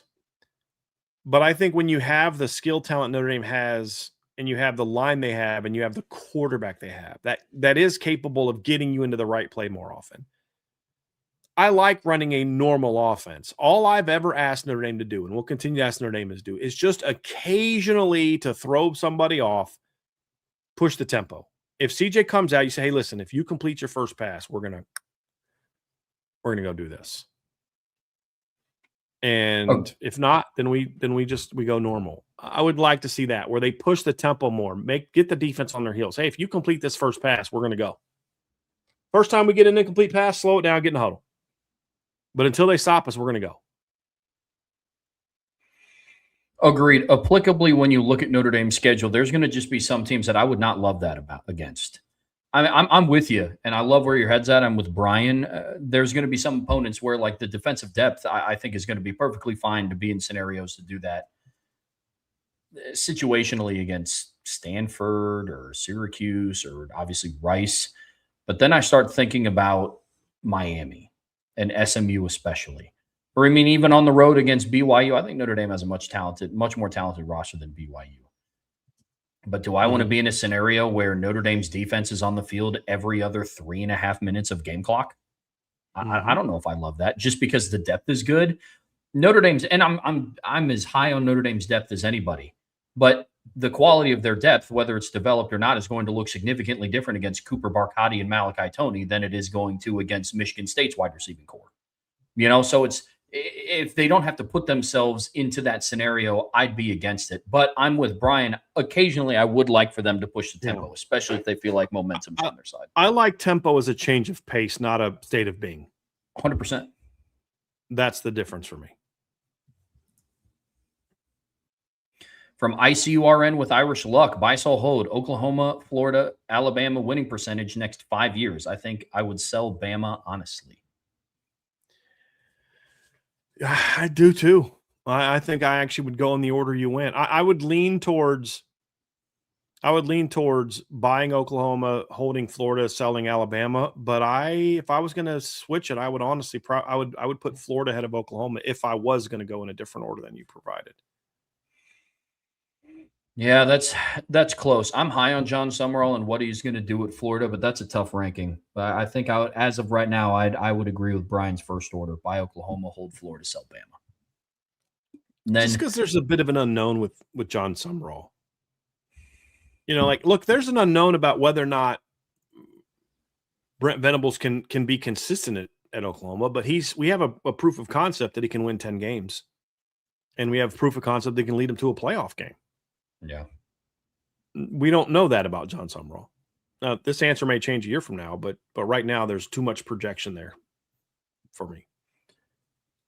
And then Notre Dame and Texas A&M need to sign a 10-year deal with Clemson. They battle in recruiting, might as well settle it on the field. Bonus, it gets you into Texas every other year for recruiting. I'll sell that. I don't want to elevate Texas A&M to Notre Dame's level, and I don't think they are on Notre Dame's level.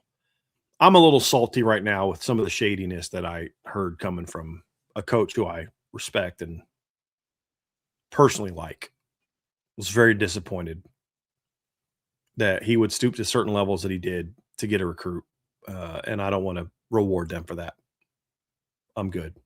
If you're going to play a team from Texas, why don't you schedule the team from Texas? There's a lot more history, in my opinion, between Notre Dame and Texas than Notre Dame and Texas A&M. Yeah, that's fair. Yeah, that's absolutely fair. Before all the recruiting stuff went down, I had Texas A&M on a short list of teams that I would like to schedule home and home with consistently. But there's just a right and a wrong way to do things. Yeah. Mm-hmm. Agreed. From ICURN with Irish Luck, even though the talking heads of the SEC talk about how Notre Dame took advantage of the ACC, the SEC would have and would now make the same deal with Notre Dame. Well, I mean, yeah, I think that offer has been floated. Yeah. Yeah, I think it's known to Notre Dame that if they wanted to do something with the SEC, that they'd be down. Oh, for sure. I mean, when all this stuff came down about the ACC, I mean, Pete Bavacqua went on record of saying he talked with Greg Sankey. So I buy the last part. I personally, and people could correct me, but I haven't seen any SEC talking heads say that Notre Dame took advantage of the ACC. I haven't seen that. Not SEC talking heads, but talking heads, period, have said that. Yes. Gotcha. Yeah. I mean, heck, George Reichster said that to me in the fun show we did, and he wasn't making that up on his own. But yeah, I just don't see. Actually, he does say talking heads. I think where he's probably coming from is it's said on ESPN, and ESPN are talking SEC. Sure, that's fair. You know, that's probably, you're probably hearing like Paul Feinbaum say dumb stuff like that. Yeah, I can see that. Yeah. Yep. Totally fair. If IB did a ranking on recruiting classes for different conferences, I know Notre Dame might be running second in the 27 class of Texas A&M, but not by as big of a gap as the recruiting services would have, if you believe. But buy, sell, hold, if you look at 26 and 27 recruiting classes combined with Notre Dame has the better class by a wide margin. Wide margin, yeah, probably. Let me just quickly refresh my memory. I thought Texas A&M had a good class last year. I don't know that I think Texas A&M had an elite class last year, but just before I answer this, I want to give you an educated answer. I just want to make sure that I'm refreshing my memory a little bit on their 26 class. A little bit. Ranked 7th overall. It's a good class. Signed 27 players. Brandon Arrington, love KJ Edwards. I talked about that earlier. Bryce Perry Wright's a nice player. Aaron Gregory's should still be playing defense, but he's a good player. Jaden Warren's a good player. We liked him. Yeah, Notre Dame's significantly better than Texas A&M last year. Yeah. And again, I would give the edge to Texas A&M today. I don't know that it's going to end that way. Sure. We'll see. But as of today, sure. But it's very close. So yeah, I'll buy that. I like that. Another one from ICURN. Buy, sell, hold. 3 of the top 5 SEC teams in the next 5 years will be implants from the Big 12 and founding members of the original Southwest Conference. So is he arguing that Arkansas is going to be one of those teams? I get, because who would be the other, like Texas, Oklahoma, and who else? I think, yes, I'm going to sell that. I think I'd be with you if you said 2 of the 5. I think Oklahoma and Texas are certainly in that conversation. But the only other thing is maybe they're going to add somebody else. But no, Arkansas to me won't be in that conversation. No. Was A&M and A&M wasn't in the? Yeah, they were in the Southwest Conference, weren't they? For some reason, I thought A&M was in the Big 8. Hold on a second. Let me just look at this real quick. I'm probably wrong on this, but let me look at this. For some reason, I kept thinking A&M was in the Big 8, but I think I'm wrong. Give me a second. Southwest Conference. Yeah. Okay. No, it's still 2 because Oklahoma was in the Big 8. Oklahoma was never in the Southwest Conference. A&M, Arkansas, and Texas were in the Southwest Conference. So I'm still selling it because I was thinking, I keep forgetting that Texas and Oklahoma were not in the same conference for a long time. Even though they were rivals, they weren't in the same conference. They weren't in the same conference till the Big 8 and Southwest Conference died, and they went to the Big 12. So I still sell it because it's still Arkansas. It's just A&M instead of Oklahoma. Yep. So I sell that. I'm with that. So yeah, because he said, no, listen to me, Daly. What I'm saying to you is they were all implants from the Big 12. Because they all went to the Big 12 after the Southwest Conference folded. Actually, no, there isn't 3 teams. Hold on a second. There isn't 3 teams. There's not 3 teams from the Big 12 that were also in the Southwest Conference. So Oklahoma, Texas A&M, Missouri all came from the Big 12, correct? Arkansas was never in the Big 12. They went from the Southwest Conference to the SEC. So the only 3 teams it could be, there was 4 Big 12 teams: Texas, Oklahoma, Texas A&M, and Arkansas. But only 3 of those teams, or only 2 of those teams, were in the Southwest Conference: Texas and Texas A&M. Oklahoma and Missouri were Big 8 teams. Then they all went to the Big 12. Now Arkansas was in the Southwest Conference, but they went straight from the Southwest Conference to the SEC. So there aren't even 3 eligible teams for that one. Missouri was a Big 8 team. They were never in the Southwest Conference. That's where the hang-up is. So a reminder, 4 teams are from the Big 12, right? Texas, Texas A&M, Oklahoma, and Missouri. Am I missing anybody? I don't believe so. And then Arkansas is the other implant, but they were from the Southwest Conference. They were never in the Big 12.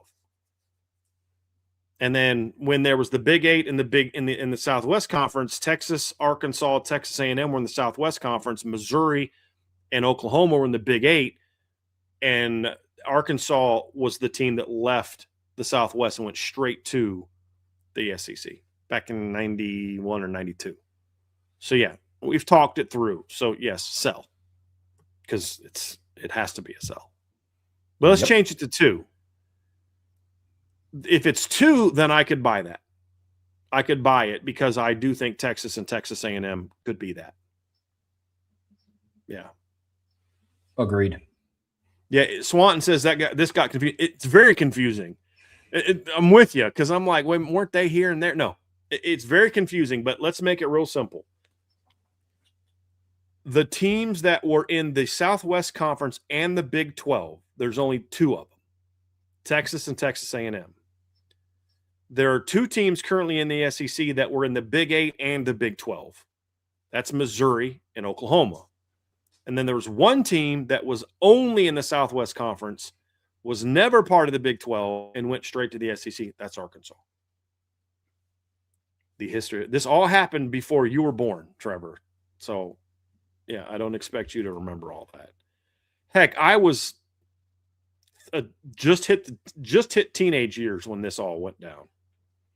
So, yeah, it was a long time ago. Yeah, that's a little confusing. It was.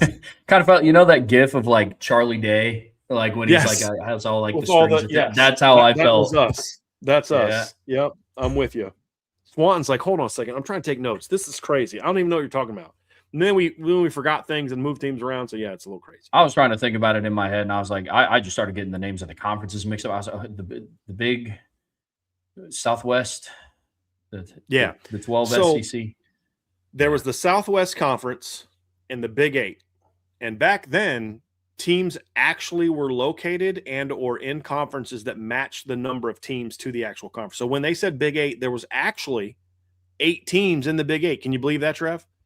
And the Southwest Conference was made up of teams who were actually in the southwestern part of the United States. They were Texas, Arkansas, Texas, and so forth. Yeah, imagine that, right?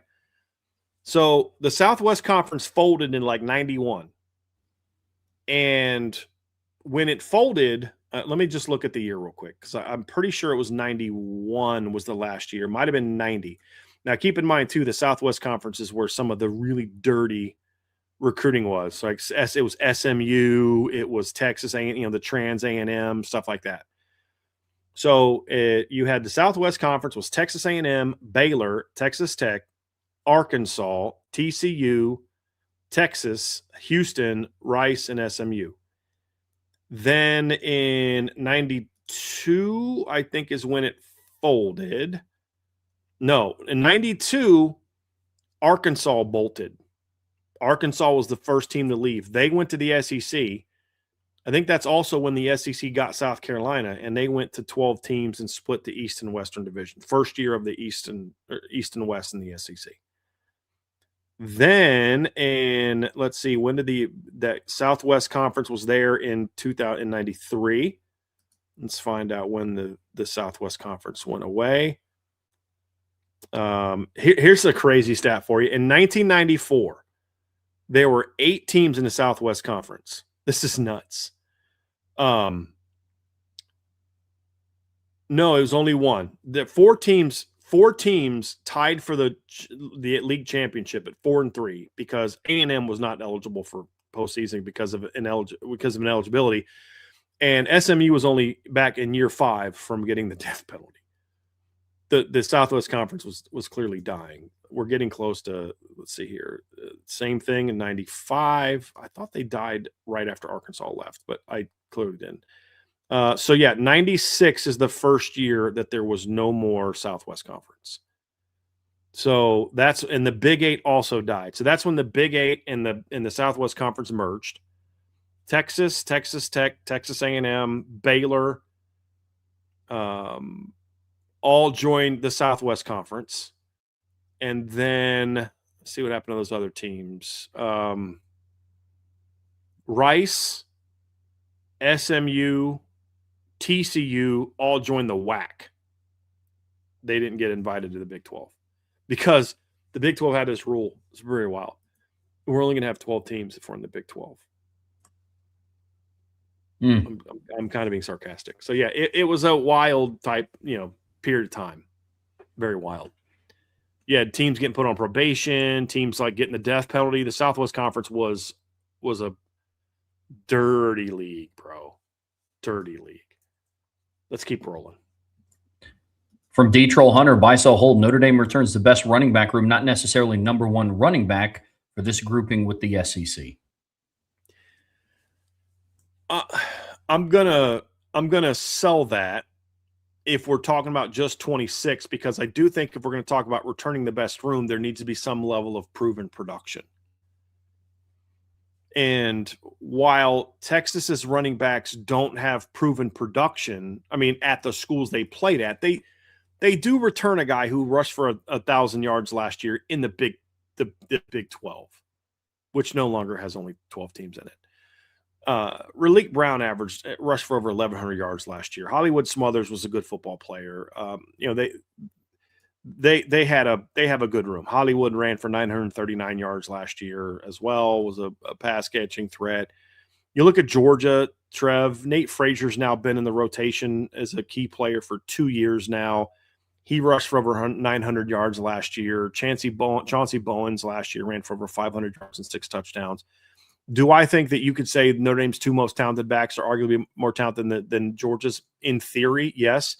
But their talented backs are juniors. Notre Dame's 2 talented backs are like freshmen and then 1 junior, depending on how you want to argue it. So I can't say best. If you want to argue most talented top to bottom, we can have that conversation. But when you're talking about something's got to be the best returning, it needs to be best because of the returners. And I don't think that's true for Notre Dame. Agreed. We see that the same. And then Notre Dame returns the best quarterback room compared to that grouping. Same reason, as we said, I sell this for the same reason we said before. I think CJ Carr is better than any quarterback in the SEC.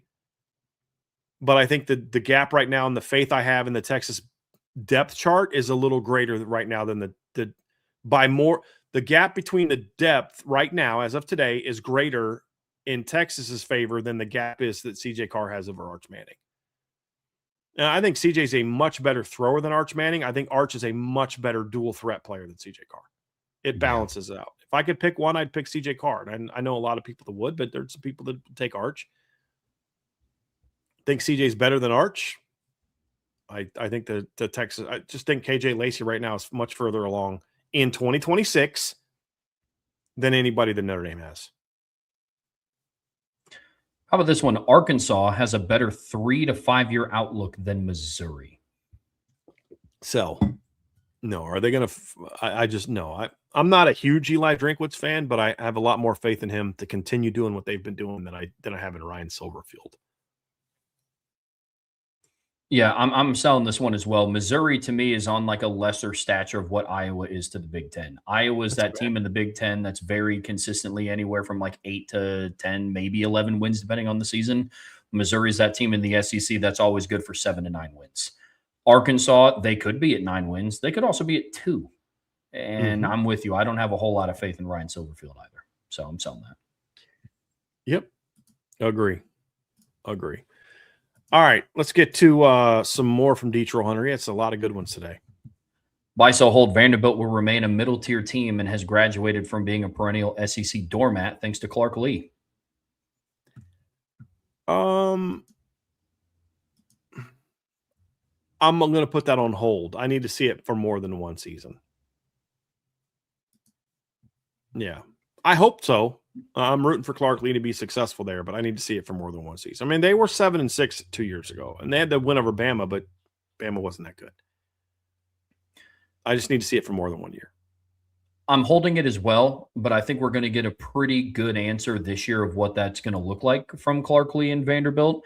They definitely have a chance to not be an SEC doormat every single year, whereas every time Vanderbilt's on your schedule, you just know you chalk it up to a conference win. That I think we could see very quickly. But perennial middle tier team in the SEC is different than a perennial middle tier team in like the Big 12 or really the other 3 conferences. Big 10, it gets a little bit more debatable. But yeah, I'm holding it as well. And then Kenny Minchie is immediately a top 3 SEC quarterback, and when combined with CJ Carr, means that Gino Guidugli is responsible for 2 of the top 4 to 5 quarterbacks in the SEC, causing Notre Dame haters' heads to collectively explode when they realize it.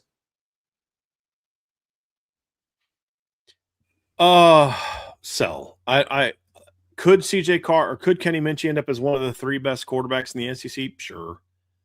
But he's not ahead of Trinidad Chambliss. He's not ahead of Arch Manning. Like right now, he's not ahead of Gunnar Stockton right now. He's not ahead of John Mateer right now, in my opinion.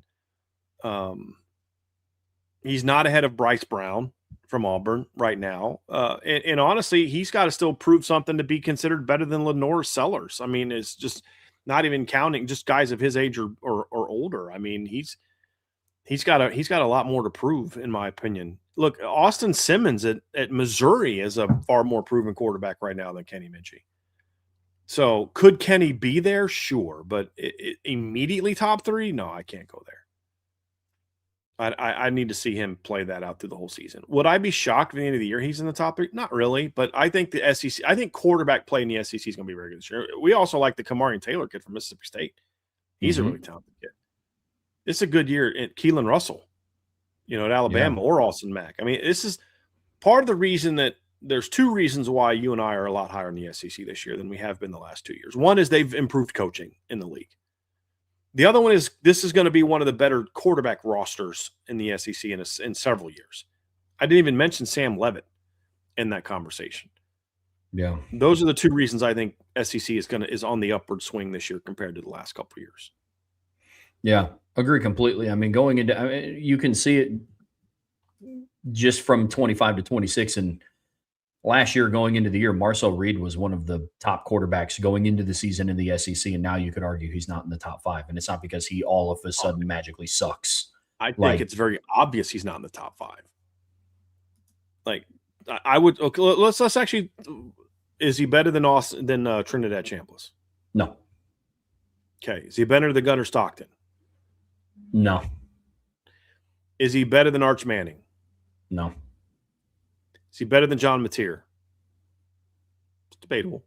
Debatable. Okay, so if it's debatable, we'll leave that guy out. Is he better than Sam Leavitt?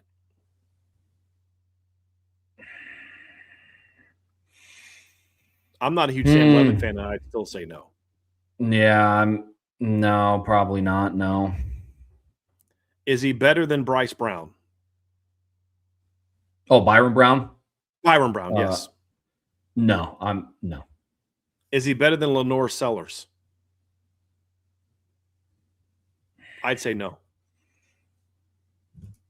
I think you put, and I'm not a huge Lenore Sellers fan, but you put him on the A&M team last year, he's a much better player. Sure. Yeah, that's fair. I mean, yeah, I think it's, and I didn't even get into Austin Russell. I didn't even get into some, Ken, I didn't get into some of those guys, but yeah, I agree. But yeah, I can't put him in there. I can't put Kenny in there. It's going to be a very good year quarterback. To your point, which is the point you and I were making, Trev, that you were making. It's to your point is last year it's a no-brainer he was a top 5 quarterback. Now, I think I would say it's a no-brainer he's not a top 5 quarterback for me. Another one from D-Troll Hunter. Biso hold the linebacker position is your only major concern of the last 2 recruiting classes so far. The take from a Penn State media member. Real quick, I didn't separate these. These are supposed to be separated. It's my fault. No worries. Yeah. I buy that as well. Yeah. Sorry about that. All good, man. And then the take from a Penn State media member that Matt Campbell has chosen to focus on hiring teachers versus closers, and that it seems you cannot have both, and that there is a trade-off to focusing building your staff on one versus the other.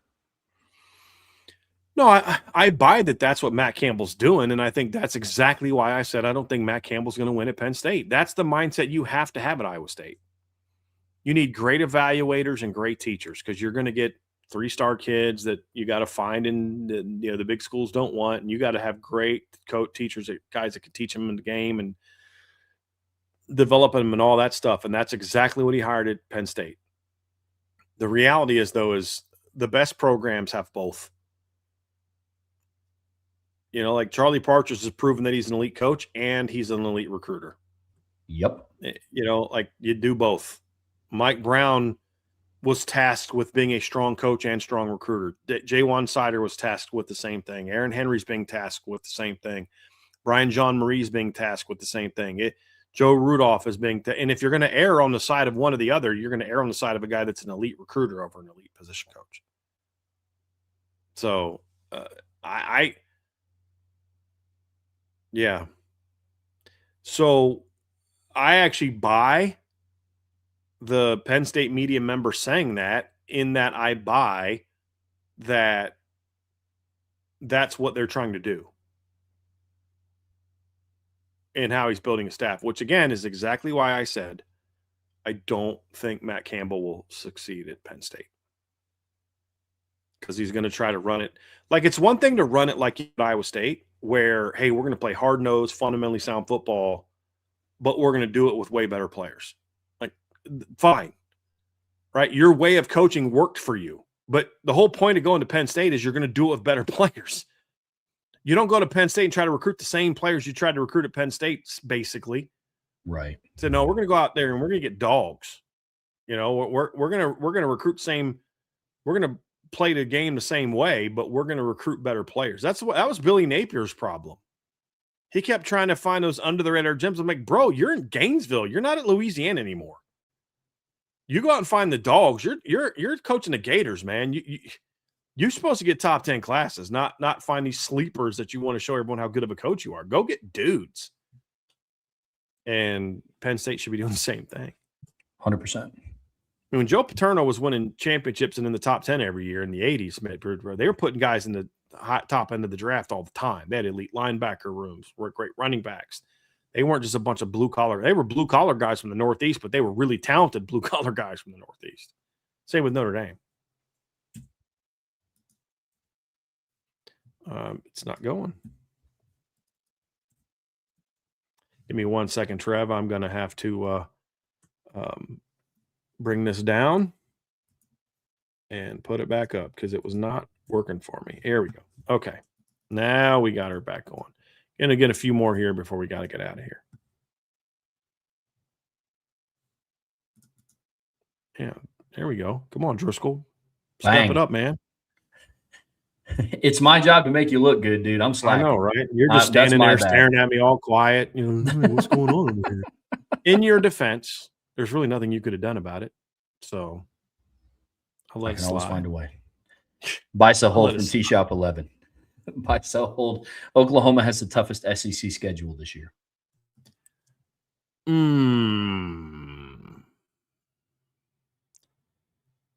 All right, so they play at Georgia. Because we're saying SEC schedule, are we talking just SEC schedule or the toughest schedule for an SEC? The reason I ask that question is because are we talking about including Michigan in that conversation? Or is it just the toughest SEC slate? Which one do you want to debate here, Trev? I would go SEC slate. Okay. I think it's debatable. So they play at Georgia, home Texas on a neutral field, Kentucky at home, at Mississippi State, home against South Carolina, at Florida, home against Ole Miss, home against Texas A&M, at Missouri. It's a very tough schedule. LSU, on the other hand, has to play home at Ole Miss, home against Texas A&M, at Kentucky, home against Mississippi State, at Auburn, home against Bama, home against Texas, at Tennessee, at Arkansas. I think if you take the top 2 to 3 teams on the schedule, I think you could argue that maybe Oklahoma's is tougher. They got to play Georgia and Texas. That's the 2 best teams in the SEC. They got to play A&M, who you and I think is a top 5 team in the SEC. I don't think Ole Miss is, and they got to play at Florida. That's tough. LSU gets Texas as well, but they get them at home. They got to play A&M at home. They got to play at Ole Miss. Again, what we just talked about. They get Alabama at home instead of at Georgia. I think if you're just going to go top of the schedule, I would agree with this comment. But here's where I think it gets a little tougher for LSU. After that top 4, you got Georgia, Texas, Ole Miss, A&M, at Missouri, at Florida. It depends on who do you think is going to be better. Those teams or Tennessee, Arkansas, Auburn. I actually think Auburn's going to be a really good team this year. I'm really high on Auburn. They got to play at Auburn. They've got to play at Tennessee. How good is Tennessee going to be this year? Trevor, you and I have said, look, it depends on the quarterback position. If the quarterback position pans out, Tennessee could be a good team. So there's a debate that the second half of the schedule is tougher than the first half of the schedule compared to 2 teams. But I'm willing to buy that right now because what I'll say is there's more knowns on the Oklahoma schedule than the LSU schedule. So I'll buy it in that regard, but I could see us having a different opinion when it's all said and done based on a couple of projections that I think you and I would make that maybe not everybody would agree with. The other one that I would put in contention with this conversation is Ole Miss. They have to play LSU at home, Florida on the road, Vandy on the road, Missouri at home, Texas on the road, Auburn at home, Georgia at home, Oklahoma on the road. And Ole Miss also that's a tough one. Real tough. It's another reason why you and I are not as high on Ole Miss this year. I don't think they're going to do well against that schedule. But in that same light, Brian, they have the opportunity to prove us wrong, but it's one of the reasons why we're not high on. Tristan did say he wanted us to include the non-conference. I don't know that changes a whole lot for me. Oklahoma has to play at Michigan, but they get UTEP and New Mexico at home. Ole Miss plays Charlotte and Wofford. I'm sorry, that's Ole Miss. They play Louisiana Tech and McNeese State, but they also play Clemson. Right now, I'd probably still go with Michigan ahead of Clemson, but I could see that changing at the end of the year. But if we're going to include them all, then I think that definitely I have it's a much easier time giving that advantage to Oklahoma, even if you include Ole Miss, because Ole Miss's non-conference is ridiculous. Louisville's good, but the other 2 are ridiculous. Agreed. And then another one from T-Shop 11. Biso hold the SEC has the most talented quarterbacks compared to the other conferences. From a depth standpoint, I would buy that. I think that's what we're talking about. If we're talking top of the board quarterbacks, that's a little bit more debatable. So you're going to say, okay, we're going to stack up Arch and Trinidad Chambliss. Who are we going to say is the 3rd best quarterback in the SEC right now, Trev? So obviously we agree that Arch and Trinidad are the top 2. We agree to that. We agree to those terms. So then it's either Gunnar Stockton, John Mateer, Sam Levitt, Byron Brown, Lenore Sellers. Like, which one of those would you pick? Probably Gunnar right now. Gunnar, yeah. And then you stack that up against Dante Moore, Julian Sand. And then the question I would be is like, okay, I think you take the top 2 to 3, you might give the advantage to the Big Ten. You got whether you got those 2, you got Jade Maeva, maybe in the conversation, Josh Hoover. Here's who I would actually say is my 3rd, Damon Williams. That'd be my 3rd. I'll take that 3 arguably over the top 3 in the SEC. But after that, it's a little bit more debatable. So, I mean, you've got Jade Maeva, you've got Josh Hoover, and maybe Bryce Underwood. We'll see. The Lindsey kid, Drake Lindsey from Minnesota, Aiden Childs at Northwestern, Nico at UCLA, Rocco Becht at Penn State, Malik Washington. Colton Joseph at Wisconsin. Who was that? Malik Washington. Who I'm very high on. I kind of like the depth of the SEC a little bit more than that. And I think there's a little bit more of a dynamic aspect to things there. So I will take the SEC, but I think that the reality is this, Trev. They're both very clearly ahead of the other conferences of quarterback play, and I don't think that's a coincidence as to why those leagues are better. I think it's a big part of it. Agreed completely. Who would you take between the two? I would take the SEC.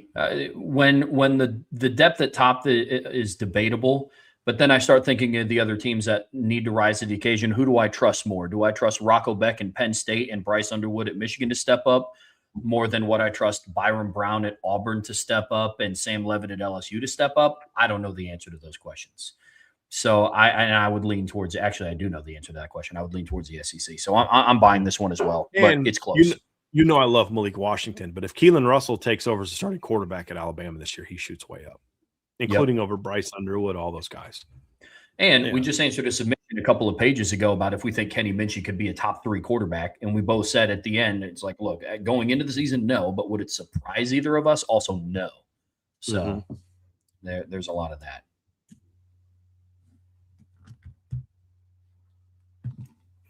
From, I think it's Tom E. Lisma. Okay. Okay, perfect. Thank you. Buy, sell, hold. If Notre Dame wins the championship, CJ comes back if he projects to be a top 10 pick. Buy, sell, hold. If Notre Dame doesn't win a championship and CJ is not a top 10 pick, does he come back? If he wins the championship in Notre Dame and he's a top 10 pick, I'm selling that he'll come back. Yeah. If they don't win the championship and he's not a top 10 pick, then I'll buy that he comes back. Yeah. I might be misunderstanding that, but that's how I take it. It's my answer. Yep, I agree. From Poe Welch 84, Alabama Jones is the best nickname given to an SEC coach. Yeah, I'll buy that. Yeah, that was funny. That's very well done. CJ Carr 2 years ago, I didn't know who the heck Shane Gillis was. 2 years ago, I had no clue who that guy was. And now he's like all over the place, and it's hilarious. CJ Carr throws for over 3,500 yards. By the way, I don't mean that as an insult to Shane Gillis. It's just hilarious how that kind of happens. Like, never heard of the guy. Now it's like I see him everywhere. Notre Dame fans love him. Big Notre Dame fan, which I respect and like, but it's just kind of funny. It's like now he's all over the place now. I didn't have a clue who the guy was 2 years ago. Good for him. Again, I don't say that disrespectfully. Notre Dame defeats 2 SEC teams, including the conference champions in the playoffs. Sell. I think Notre Dame's going to get a bye, and I don't think that they're going to play 2 SEC teams in that path. I think they'll play 1. I think they'll beat the SEC champ. I don't think they'll beat the SEC champ and somebody else.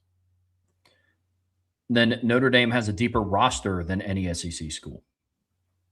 Well, I think that compared to what we said, yeah, that's a buy. Yeah, based on our analysis, I think it's slightly deeper than Texas and Georgia. From Fighting Irish Golfer, buy, sell, hold. By the end of the 26th season, postseason included, the Notre Dame offense will have numbers comparable to that of the 2018 Alabama offense. Let me just pull up the Alabama offense. I'm leaning towards no, but let me just pull that up here real quick. Points per game, Alabama was at 45.6. It's possible they could be there. And they were 42 last year. Yards per game, 522. I don't think so.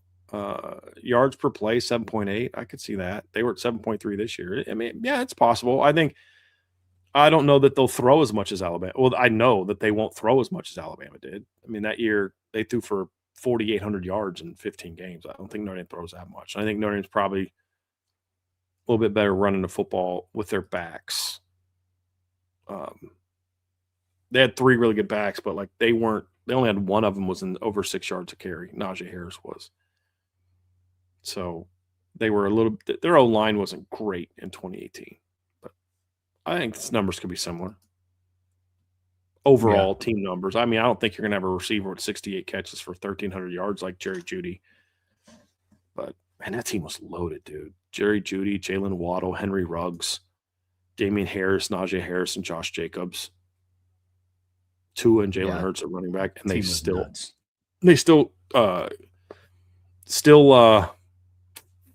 couldn't win it all. That's how good that Clemson team was in 2018.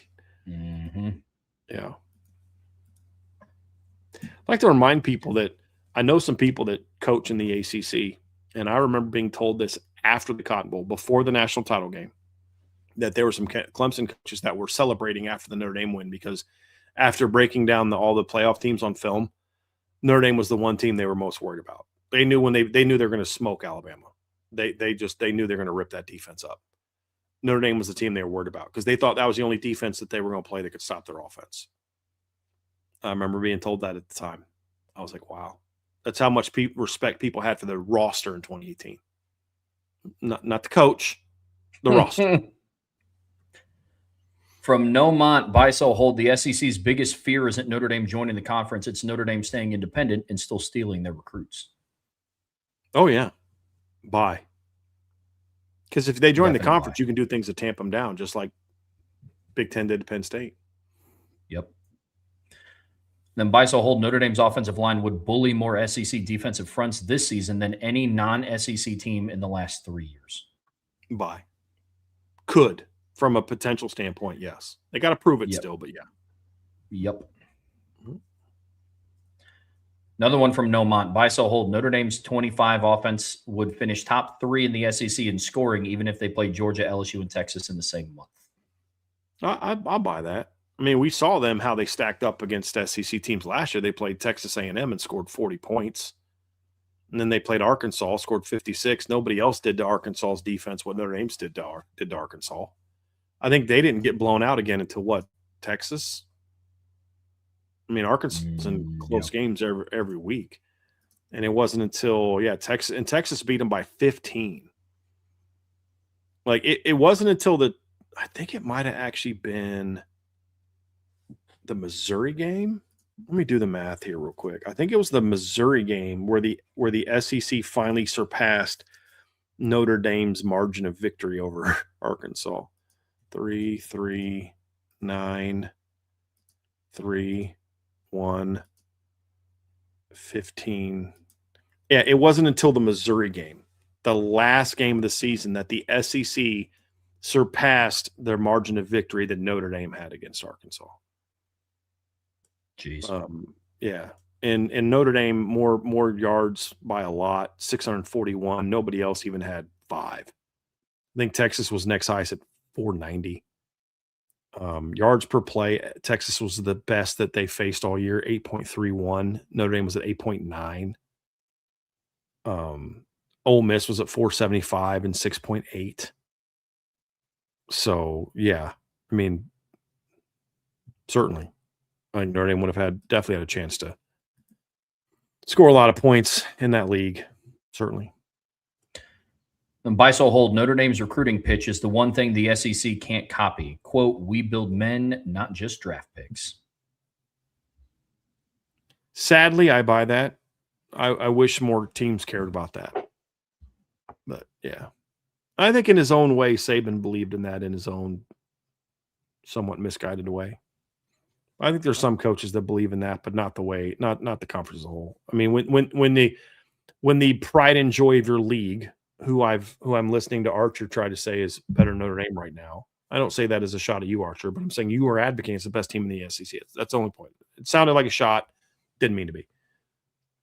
I mean, that's a program that graduates less than 50% of its players, and in 23 and 24 had more players arrested than they had wins. Yep. That's your program you're lifting up as the best team in your league. They don't care about developing young people. They care about winning football games, and that's it. So when your flagship program is that way, you don't talk to me about what your program believes in. It's like listening to Cody Campbell take a shot at the UCF AD because he was saying something about, I don't even remember, but something contradictory to what he was saying before. I'm like, hold on, bro. The guy who supported a known gambler to play, even though your school had taken hard stances in the past against gambling, like you can miss me with the hypocrisy call-outs there, Chief. Yeah. You can miss me with that. By the way, it is interesting. Did you hear that the NFL said they're not going to have a supplemental draft this year? That's wild. I did see that. It means Brendan Sorsby will not be playing football this year. Yeah. Wild. From Irish Hawkeye, Notre Dame will have 4 running backs with at least 60 carries in the regular season. So. Yeah, that's a lot. I'm selling that as well. Notre Dame will make a field goal after September 30th. Oh, hold on a second. Let me just look at that real quick. Just give me a second. Yeah, they made a field goal last year after September. Yeah, they made 2. I can't believe they only made 5 field goals all year, and 3 of them were in the first 2 games. That's insane. Yeah, that's depressing. Yeah, that's nuts.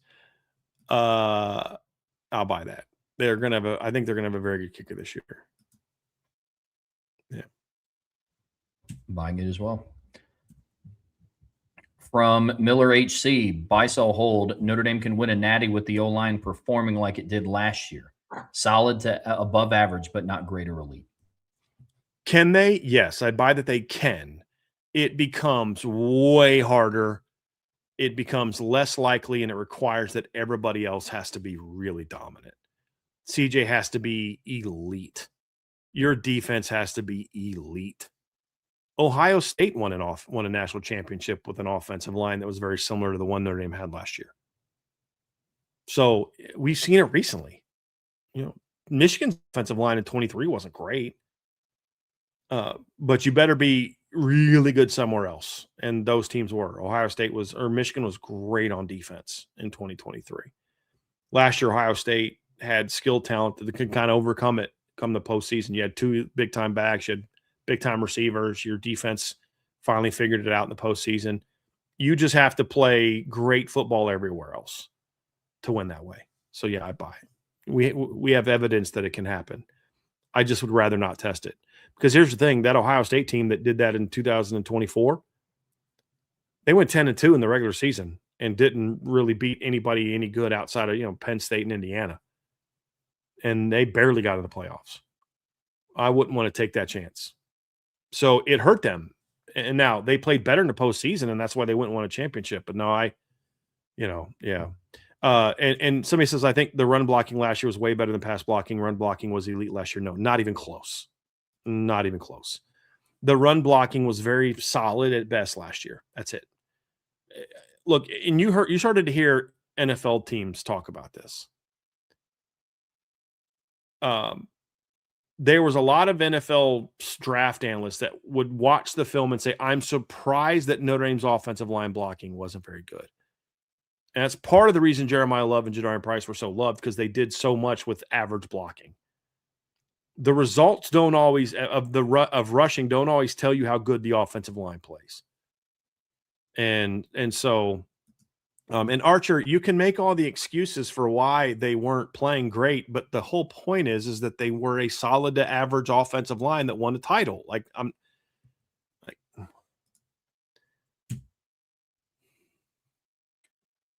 From Irishman 7114, situations we're running into with negative recruiting and ridiculous NIL offers to steal recruits away from Notre Dame are, I'm assuming this is a buy one, sell one, hold one.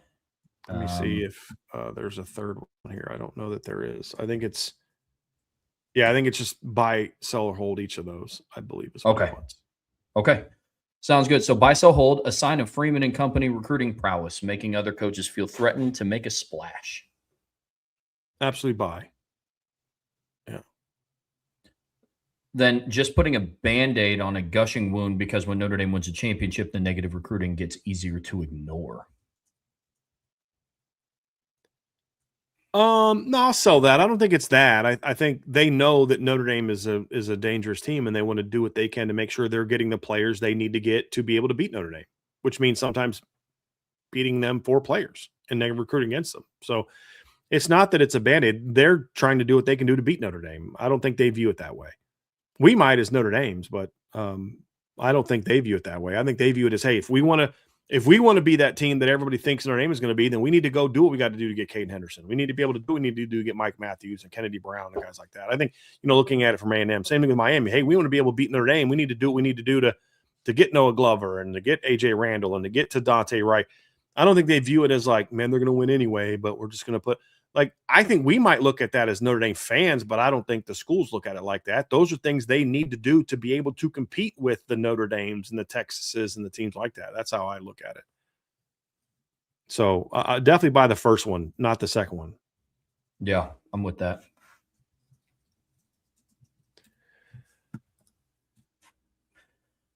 From BK's personal chef, Bisel Hold, Notre Dame leads the nation in point differential this year.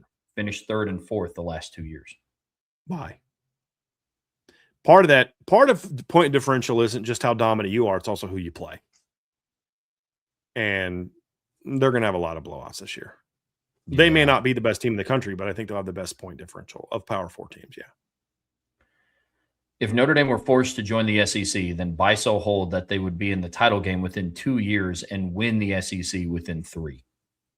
Oh, I mean, I think they would do both of those things in 2026.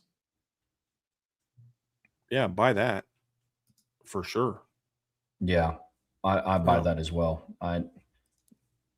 The SEC and the ACC are on different playing fields, but I mean, Notre Dame was in the ACC as an honorary member in 1 year during a time when Dabo Swinney was kind of at the tail end of his peak, and they still had Trevor Lawrence, and they played for the conference championship and had the ACC Defensive Player of the Year. And that wasn't a great Notre Dame team at all. No. Yeah. Then Bisel Hold that on an over-under 9.5 win bet for Alabama, you would take the under.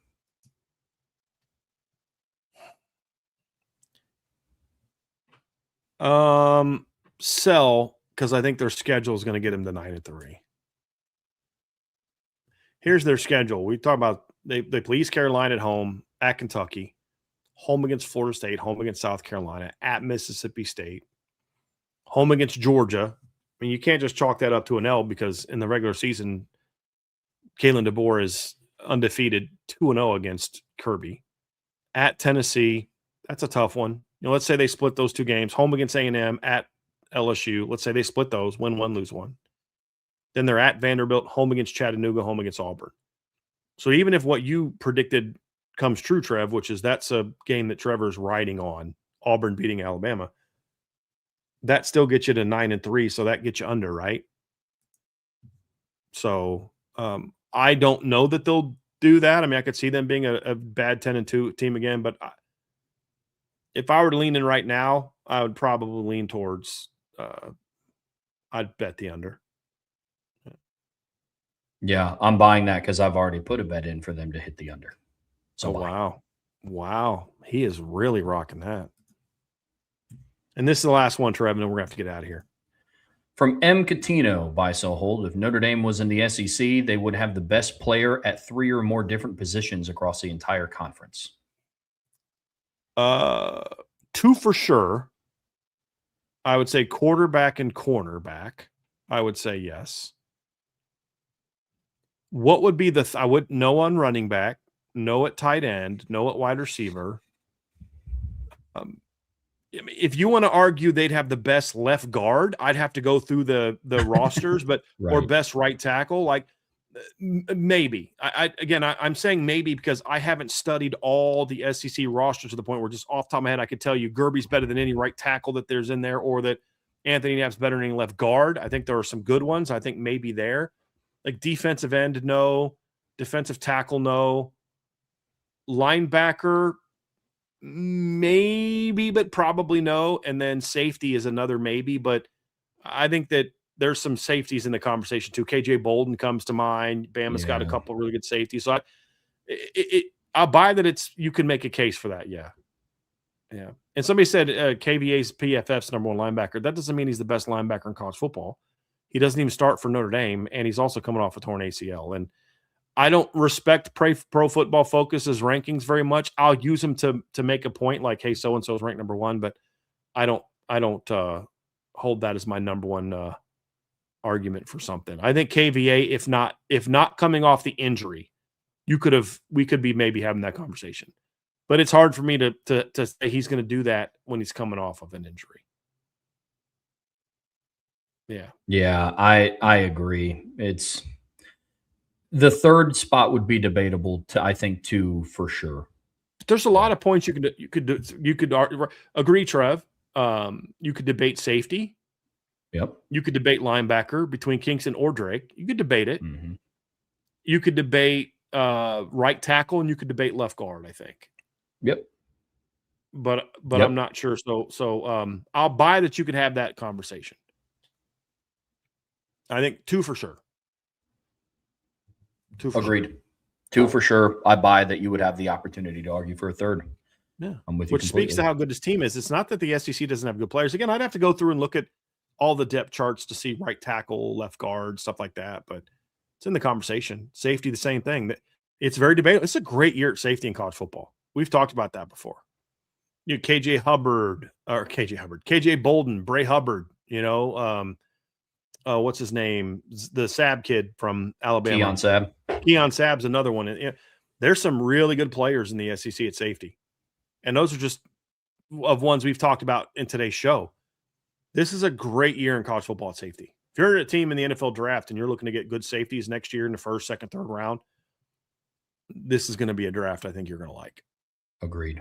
Yeah, this is a draft you're going to like. So, again, would I say for sure Tay is – no, I wouldn't say that for sure. I think he's in the conversation, but, because if you think about it, Trev, if you're going to say you're the best in the SEC, then you're going to be in the debate for the best in the country. Same thing if you're debating the Big Ten.